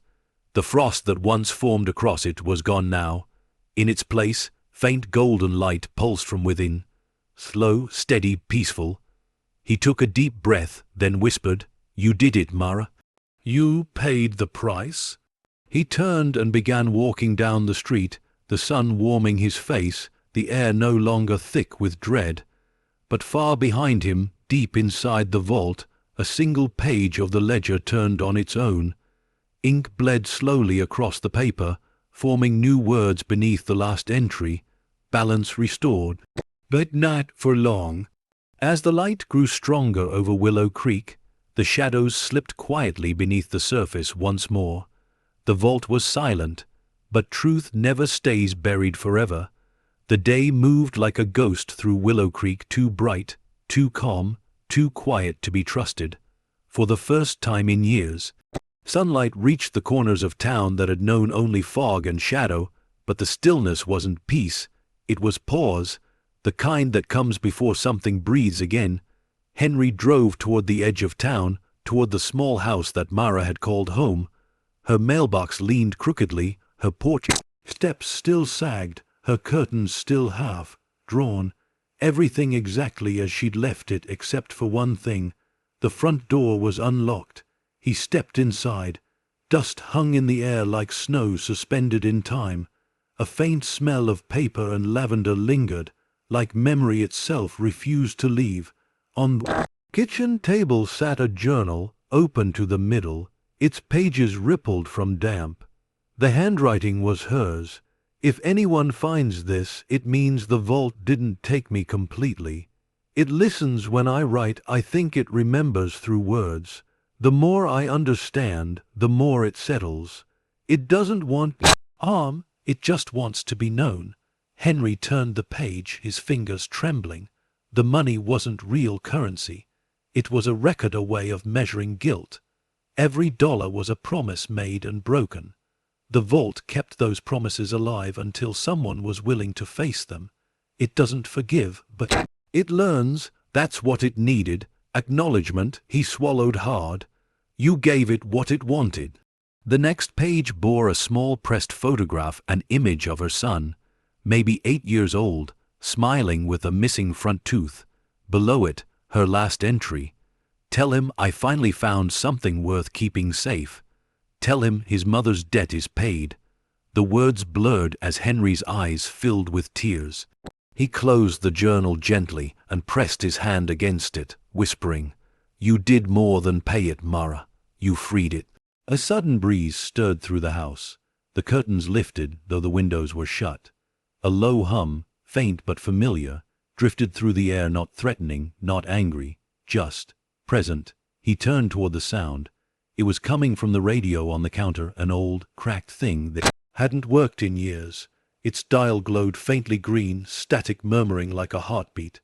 Then, through the static, her voice soft, distant, echoing like a dream. "It's done, Henry. Keep the town safe." "Keep it quiet." The radio clicked off. For a long moment he stood there frozen, every hair on his arms raised. Then he smiled a sad, knowing smile. "Rest, Mara," he whispered. "We'll keep it quiet." He left the journal on the table, took one last look around, and stepped outside. The light had softened, the air almost warm, but as he walked toward his car, something caught his eye. Across the sky, faint and white, a trail of mist stretched from the direction of the bank, slow, drifting.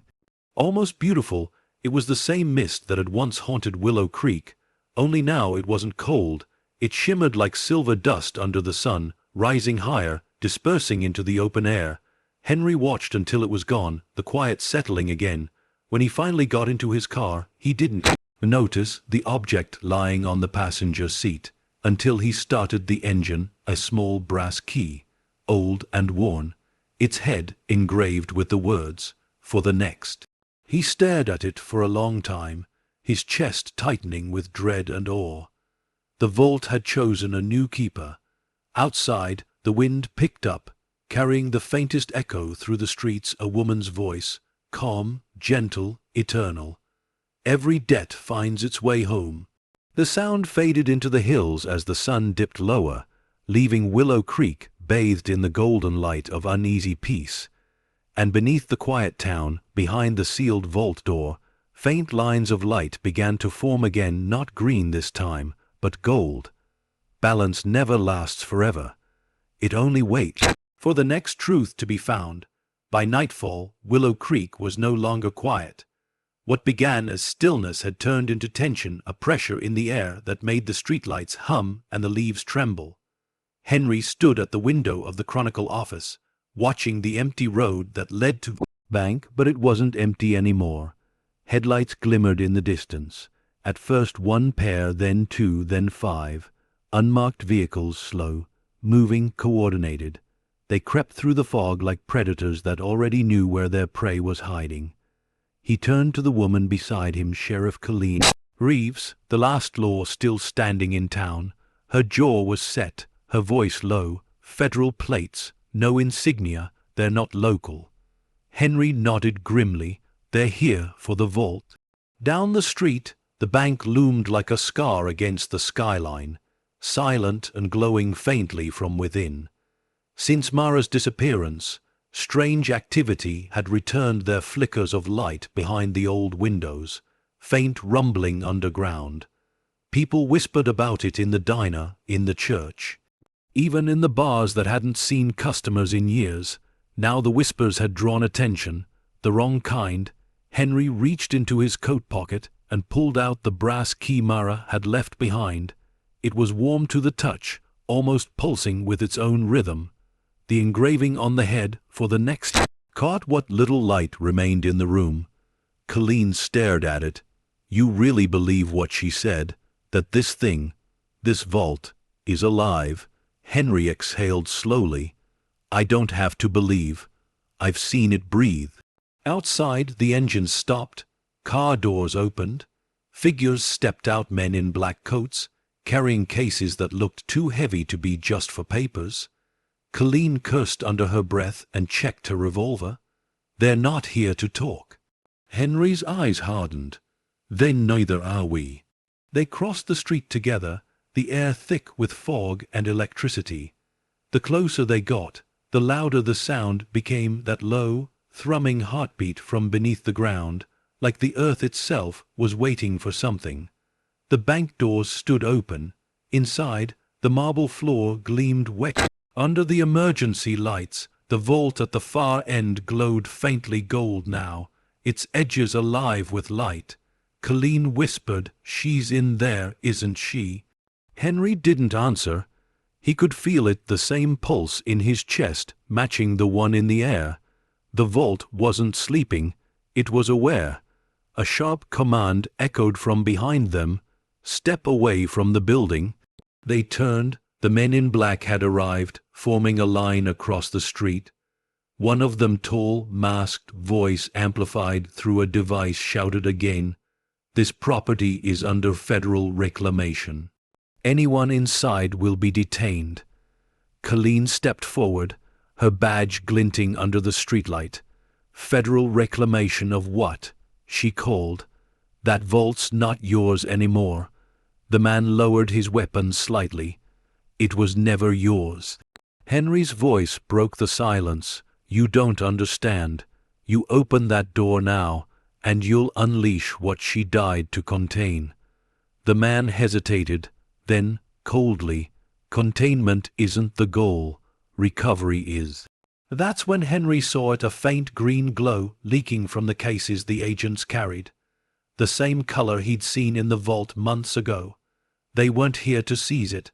They were here to replicate it. A chill ran through him. You're trying to wake it. The lead agent didn't deny it. It was never supposed to sleep.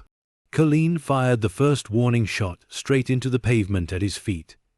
You take one more step toward that door, I swear. But her threat was drowned by the sound of movement behind her.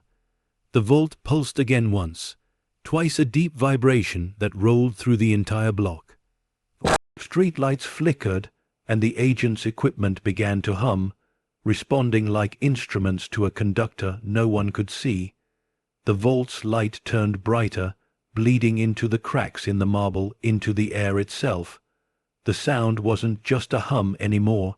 It was voices, thousands of them, rising. Together, Henry shouted over the noise, "Get out! Everyone out!" The agents raised their weapons, but it was too late. The ground split beneath them, a fracture running straight from the vault's threshold to the street outside. Light burst through it, green and gold and blinding. Henry grabbed Colleen, pulling her toward the side door as the first shockwave hit. Glass shattered, concrete buckled, air turned to sound. Through the chaos, he caught one last glimpse of the vault, its door wide open again, but not empty.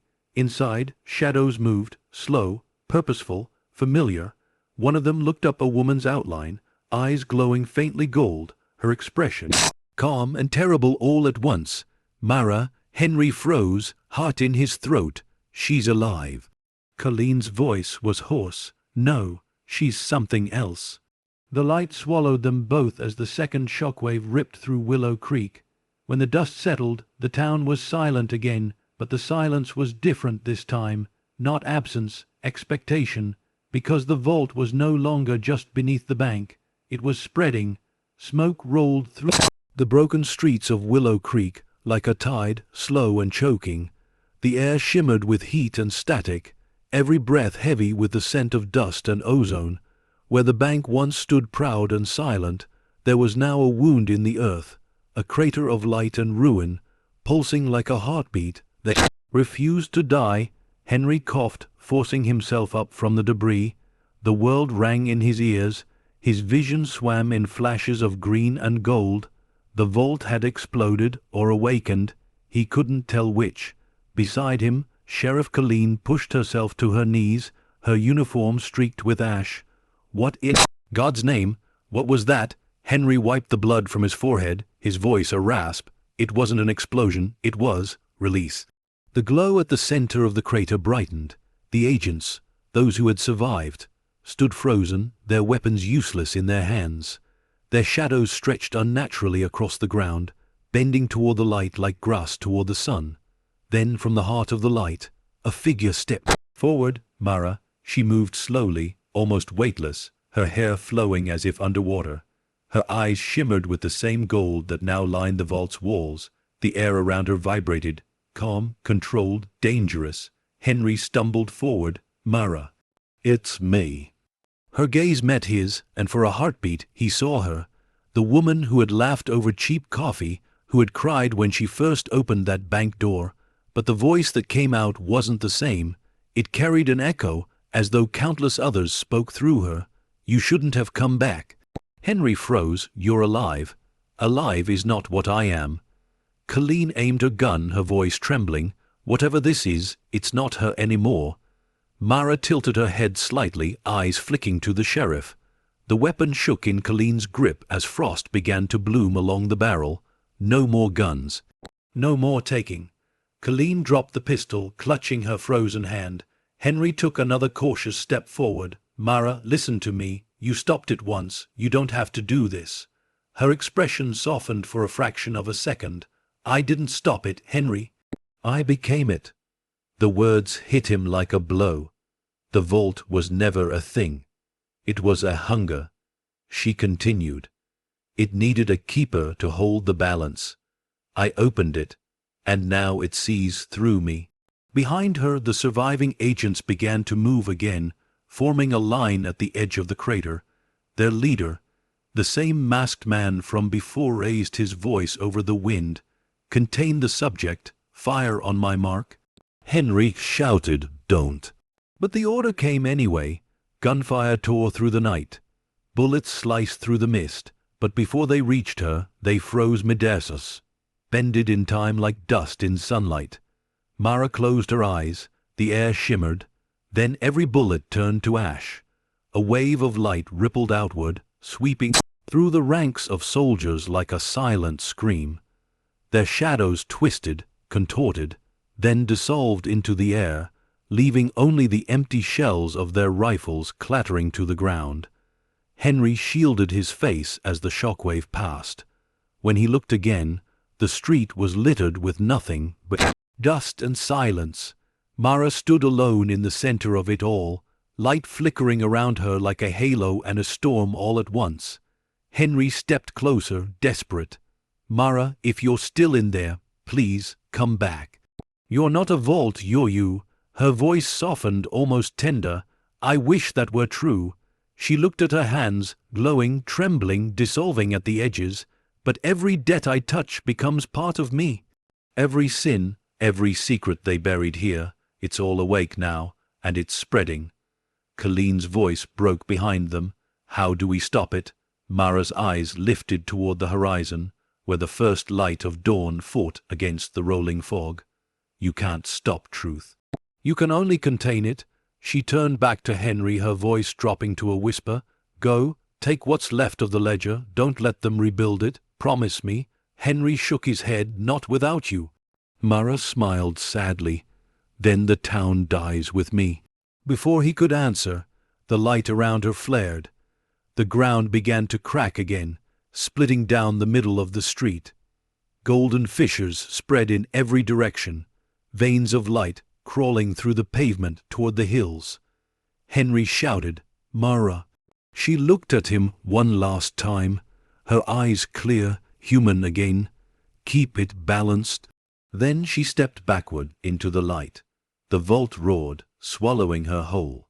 The golden glow surged once more, then dimmed. The cracks sealed. The wind stopped, and just like that, it was over. Henry collapsed to his knees, the ledger clutched in his shaking hands. Its cover was warm, pulsing faintly as if alive. Across the front, new words were etched in gold. Balance restored. Colleen knelt beside him, staring into the silent crater. "Is it really over?" Henry didn't answer. He just looked toward the rising sun, its light reflecting off the ledger in his lap. "Nothing ever ends," he whispered. "It just waits." As the dawn spread across the ruins of Willow Creek, the vault lay buried again, its heartbeat faint but steady. For now the town would sleep. But deep below, beneath marble and ash, something new was forming, something patient, waiting for the next hand to reach for the key. The fires had burned out by morning, leaving Willow Creek in a gray stillness that didn't feel like peace, only aftermath. The smell of smoke hung heavy over the streets, mingled with the bitter tang of metal and earth. The vault had gone quiet again, its pulse silenced, but the echoes of the night still clung to the town like ghosts that refused to leave. Henry stood in the rubble that had once been the front steps of the bank. The marble was cracked, the pillars half collapsed, but the vault door still stood, sealed shut, glimmering faintly beneath layers of ash. It looked less like a wound now and more like a monument. Colleen approached slowly, her uniform torn, her eyes rimmed red from exhaustion. "We lost half the street," she said softly. "Power's out from here to the ridge, and the agents, they're gone. All of them." Henry didn't turn. They didn't vanish. They were taken back. Colleen swallowed hard, glancing at the golden light pulsing faintly through the vault's seams. And Henry's jaw clenched. She's in there. The sheriff looked at him carefully. Are you sure she's still? She is. He cut in, the vaults breathing again, but slower now, controlled, balanced. For a moment, neither spoke. The silence between them was heavy, filled with things neither could explain. Finally, Colleen sighed. So what do we do now? Henry's gaze drifted toward the horizon. We finish what she started. He reached into his coat pocket and pulled out the ledger, the same one that had survived fire, water, and chaos. Its cover was scorched, its pages half burned, but the ink still shimmered faintly gold. When he opened it, the last entry glowed like an ember, balance restored.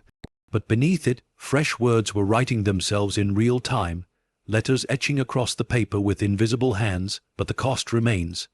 The ground beneath them rumbled softly, a reminder that the vault was never entirely still. Colleen frowned. What does that mean? Henry didn't answer. He simply closed the ledger and turned toward the vault, stepping closer until he stood within arm's reach of the sealed door. He placed a hand against the cold metal. The faint hum responded immediately, a pulse rising under his fingertips. For a heartbeat, he thought he heard her voice. Soft, distant, familiar. Henry. He froze. Mara. The air shimmered.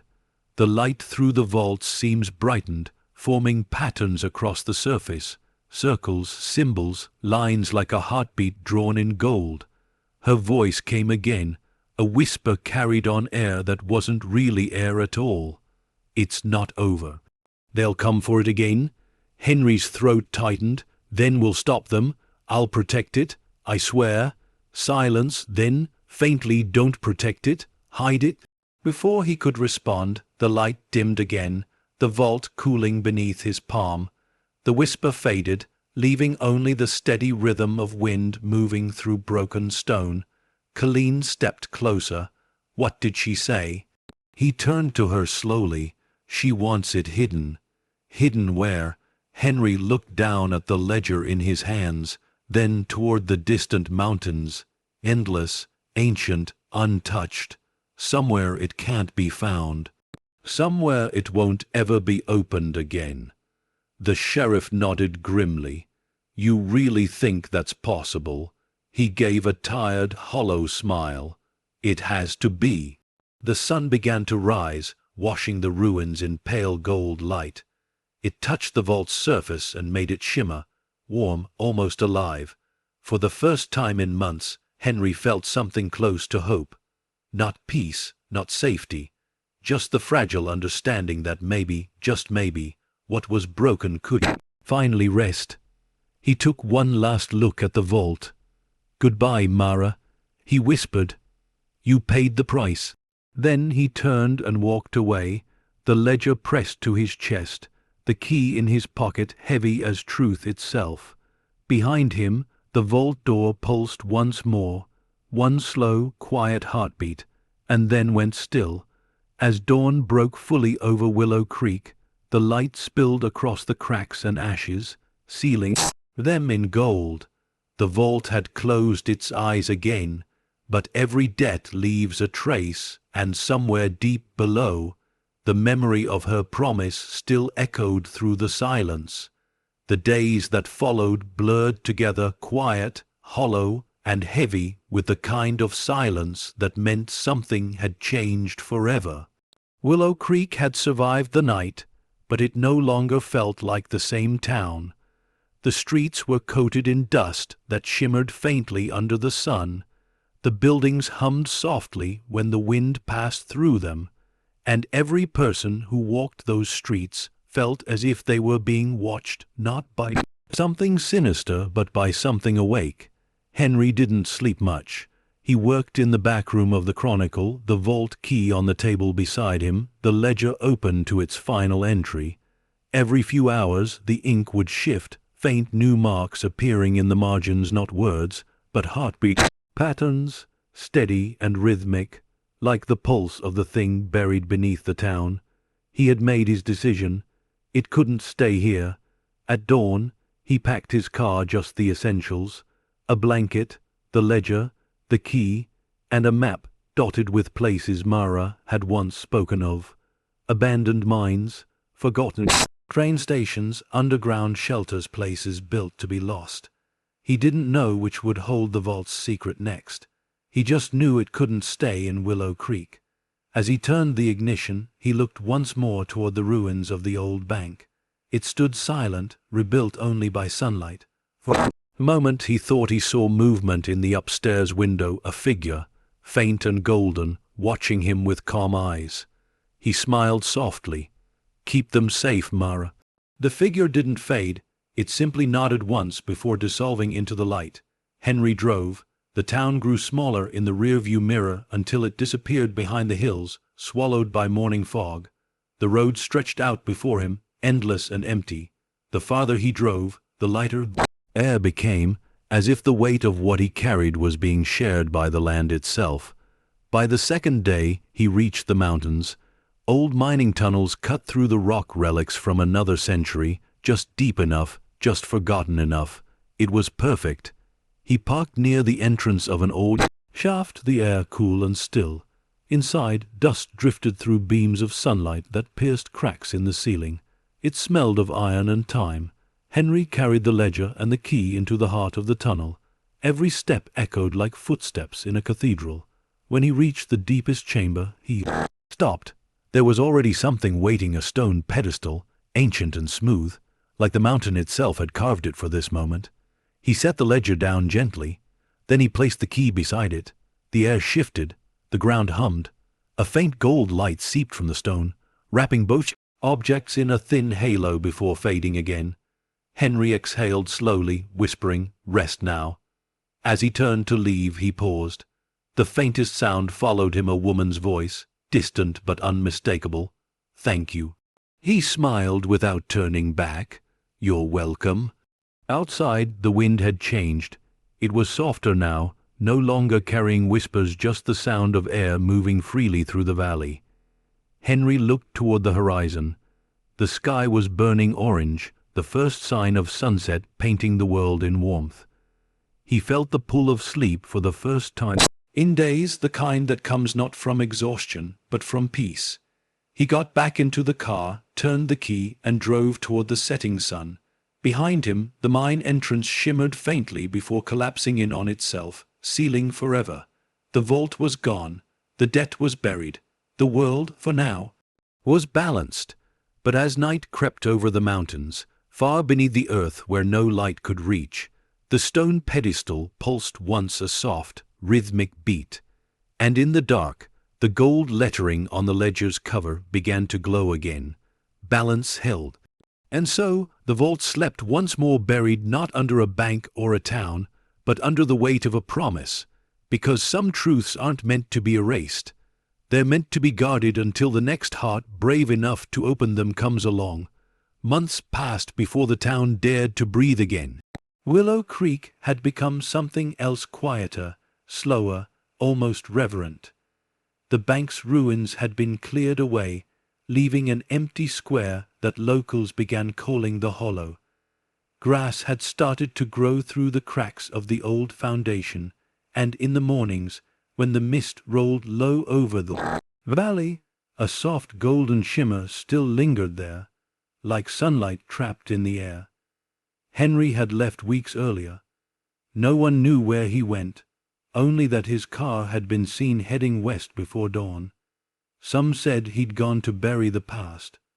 Others whispered he was still watching over them. Somewhere beyond the hills, the sheriff had taken temporary charge of the Chronicle building, turning it into a community hub. Life trickled back, one light, one family, one heartbeat at a time. The vault was gone, but its story had changed the people who remained. And then one morning, the first miracle arrived. At the break of dawn, the town accountant, a quiet man named Ralph Dunn, opened his office door to find a brown envelope resting on the steps. Inside was a single gold certificate, crisp, untouched, marked Federal Containment Fund, Series 1974. Alongside it was a note, handwritten in soft looping script, for rebuilding what was forgotten. Within hours the story spread. Every household, every shop, Every farmer on the outskirts of Willow Creek found the same envelope, each with one gold certificate and the same message. No one knew where they came from.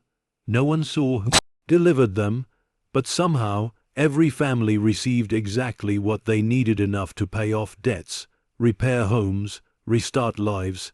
Not a fortune, just balance. By noon, the entire town had gathered in the hollow.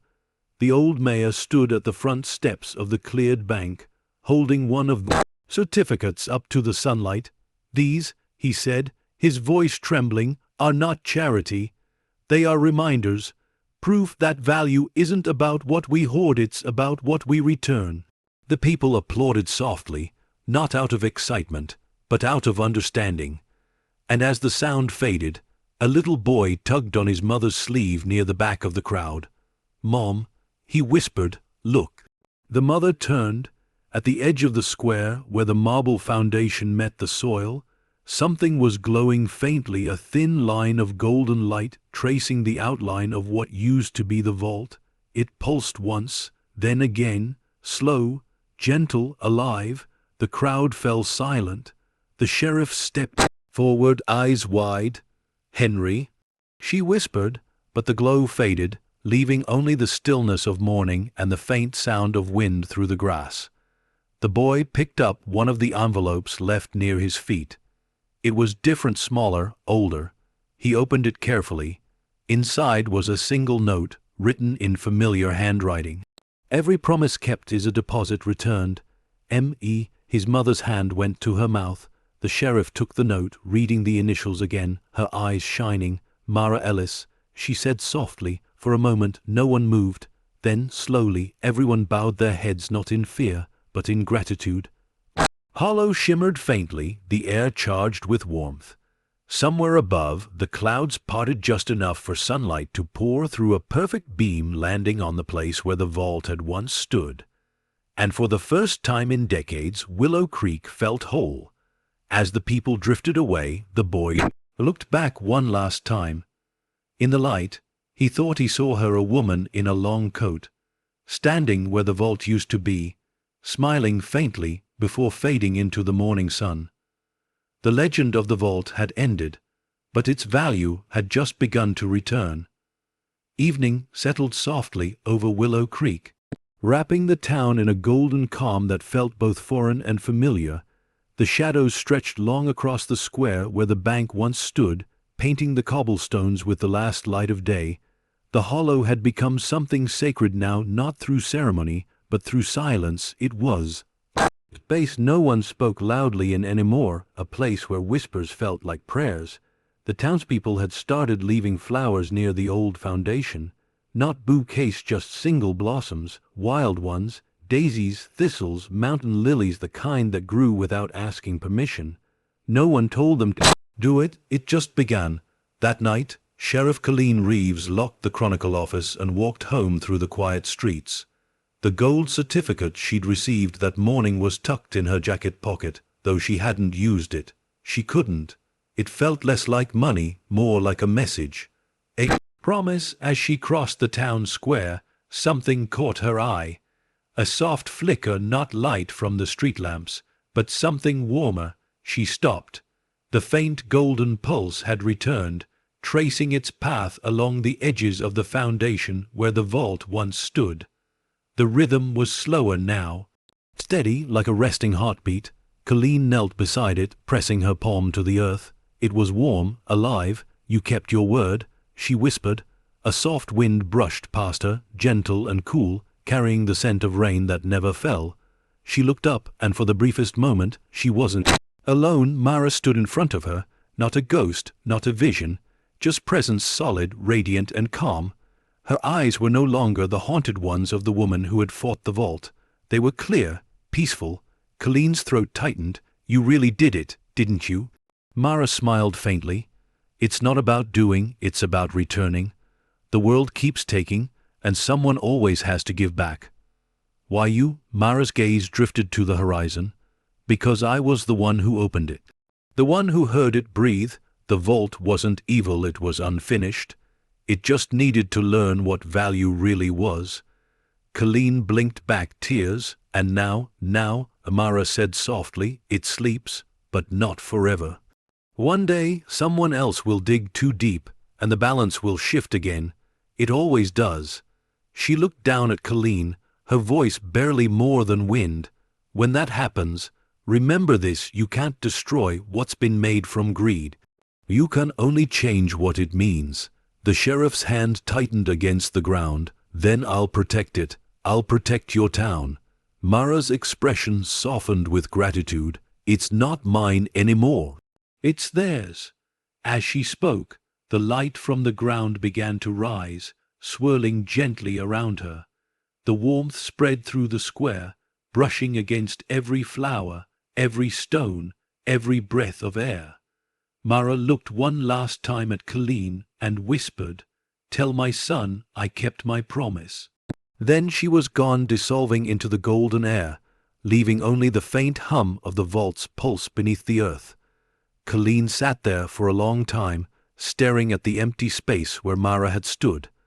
Then she looked down and saw something new beside her hand, a small key, old and familiar, engraved with a single word, legacy. She picked it up carefully, turning it in her fingers. The metal was warm, alive with quiet energy. She slipped it into her pocket and stood, the faint smile on her lips touched by awe and sorrow. When she looked back toward the hollow, the glow had faded completely. Only the wildflowers shimmered faintly under the moonlight, their petals reflecting the last trace of Mara's light. Somewhere a child laughed. Somewhere else a church bell rang for the first time in years. Life had begun again. Colleen turned toward Main Street, whispering to the night, "Rest easy, Mara. We'll keep the balance." And as the stars stretched over Willow Creek, the golden pulse beneath the earth slowed into rhythm with the town above, one steady beat, soft as breath, patient as time. Value had returned, not in fortune, but in faith. Years passed. Seasons rolled through Willow Creek like quiet tides, spring warming its bones, autumn painting its soul, winter reminding it what silence felt like. The town changed, slowly but completely.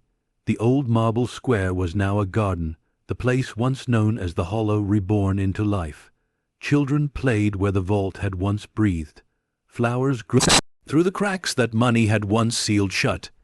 Yet, when dawn broke on certain mornings, when the mist hung just right and sunlight touched the ground at the perfect angle, a faint shimmer still rippled across the soil. Not bright, not haunting, just there, a heartbeat under the earth.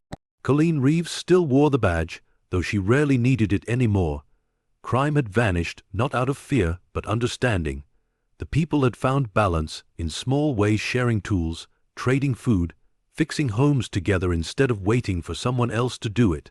She walked the quiet Main Street each morning, coffee in hand, as the town woke with her. The Chronicle's sign had been restored, the bell over the diner door jingled again, and new faces had begun to appear, travelers, families, drifters drawn to a place that somehow felt good. They never knew the story, not the truth. Only whispers of a vault that once held $300 million and a woman who bought it for $1. To them it was folklore. To Colleen it was memory. Every week she visited the garden at the center of town. There, beneath the wild daisies and mountain lilies, stood a single bronze plaque. It read simply, "Mara Ellis, Keeper of the Balance." Colleen always brought one flower, not out of ritual, but out of gratitude. She'd kneel, rest her hand on the soil, and feel the faint warmth that still lingered below.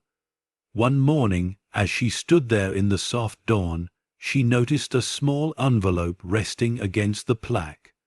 It was sealed with red wax, the stamp pressed cleanly with a symbol she hadn't seen in years, a single circle with a line through it. The mark of the vault.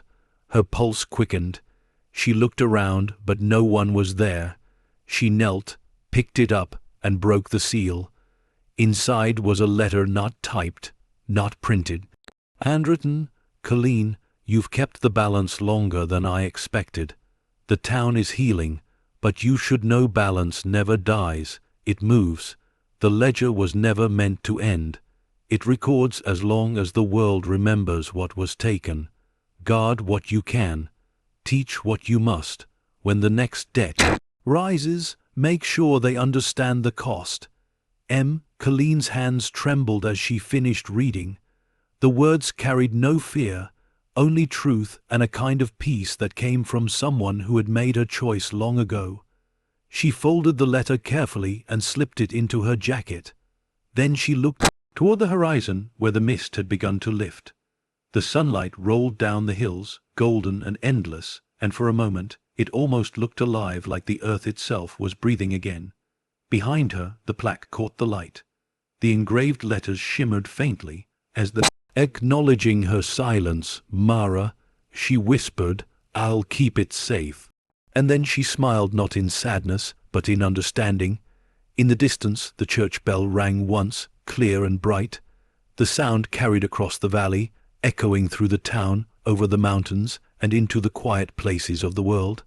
It was a reminder that legacy isn't what we leave behind in stone or paper, but what we keep alive in each other. The sun began to set over Willow Creek, its golden light stretching across the valley like a final blessing. The town glowed softly, every window catching the sunset, as if reflecting a secret peace the world had almost forgotten. Colleen stood on the hill above the town, the same hill where, years ago, the vault's light had once burned through the fog. Now there was nothing but silence, birds returning to their nests, and the whisper of wind through grass that swayed like gentle waves. She held the letter in her hands, reading it one last time before folding it carefully and slipping it into her pocket. Down below, life went on, children playing in the square, shopkeepers closing early, the smell of bread drifting from the bakery. The town had become everything Mara had hoped for, alive, selfless, balanced. Colleen whispered into the fading light, "You kept your promise, Mara, and we kept ours." The faintest hum rose from the ground beneath her boots, not threatening, not unnatural, just a pulse, a heartbeat. She smiled. As she turned to walk back toward town, something caught her eye. A boy, maybe 12 years old, walking alone toward the hollow. He carried something in both hands. A weathered box, half wrapped in canvas. She called out softly, "Hey there, you okay?" He looked up, startled, then smiled shyly. "Yes, ma'am. My grandpa found this in the attic. Said it was time to give it back." Colleen frowned slightly. "Give what back?" The boy lifted the box toward her. He said it belonged to the woman who saved the town. She took it carefully, her fingers brushing the rough surface. The box was old carved wood, sealed with the same vault symbol burned into its lid. She hesitated, then lifted the latch. Inside, wrapped in layers of faded linen, was the ledger, but it wasn't scorched anymore. Its cover gleamed faintly gold, the pages untouched by time, and on the very first page new words had appeared, written in the same soft script she recognized from Mara's letters. "To whoever finds this, the world never stops taking. The only thing that keeps it alive is when someone decides to give back. If you're reading this, then the balance has chosen you. Don't be afraid. Just listen." Colleen's breath caught. The pages beneath the message were blank, waiting. The boy tilted his head. "What is it?" She smiled softly. "It's a promise." He blinked. "A promise for what?" "To remember," she said, "and to protect what's worth keeping." She closed the box and handed it back to him gently. "You keep it safe for now." He nodded, clutching it close. "I will." As he walked away toward the glowing square, Colleen felt a warmth spread through her chest, the same calm that always came before something right began again. The sky above Willow Creek turned from gold to deep violet, stars flickering through the veil of dusk. The wind carried a whisper through the streets, not eerie, not haunting, just familiar. Every promise kept is a deposit returned. Colleen looked up, tears glinting in her eyes, and whispered back, and every heart that remembers is interest earned. The breeze shifted, almost like a laugh, before fading into the night. From the town square below, the faint hum of life continued, the sound of laughter, of doors closing, of a world finally in rhythm with itself. And deep beneath the earth, beneath the garden that had once been the vault, the golden light pulsed once soft and steady before dimming to sleep again, balance restored, legacy preserved. As the stars blanketed the sky, Willow Creek stood quiet and whole, not because it had forgotten its past, but because it had learned from it. The vault was gone, but its heart remained, not made of steel or gold, but of the people who chose to do what was right when no one was watching. The story of Mara Ellis had ended, but the legacy of her balance had only just begun.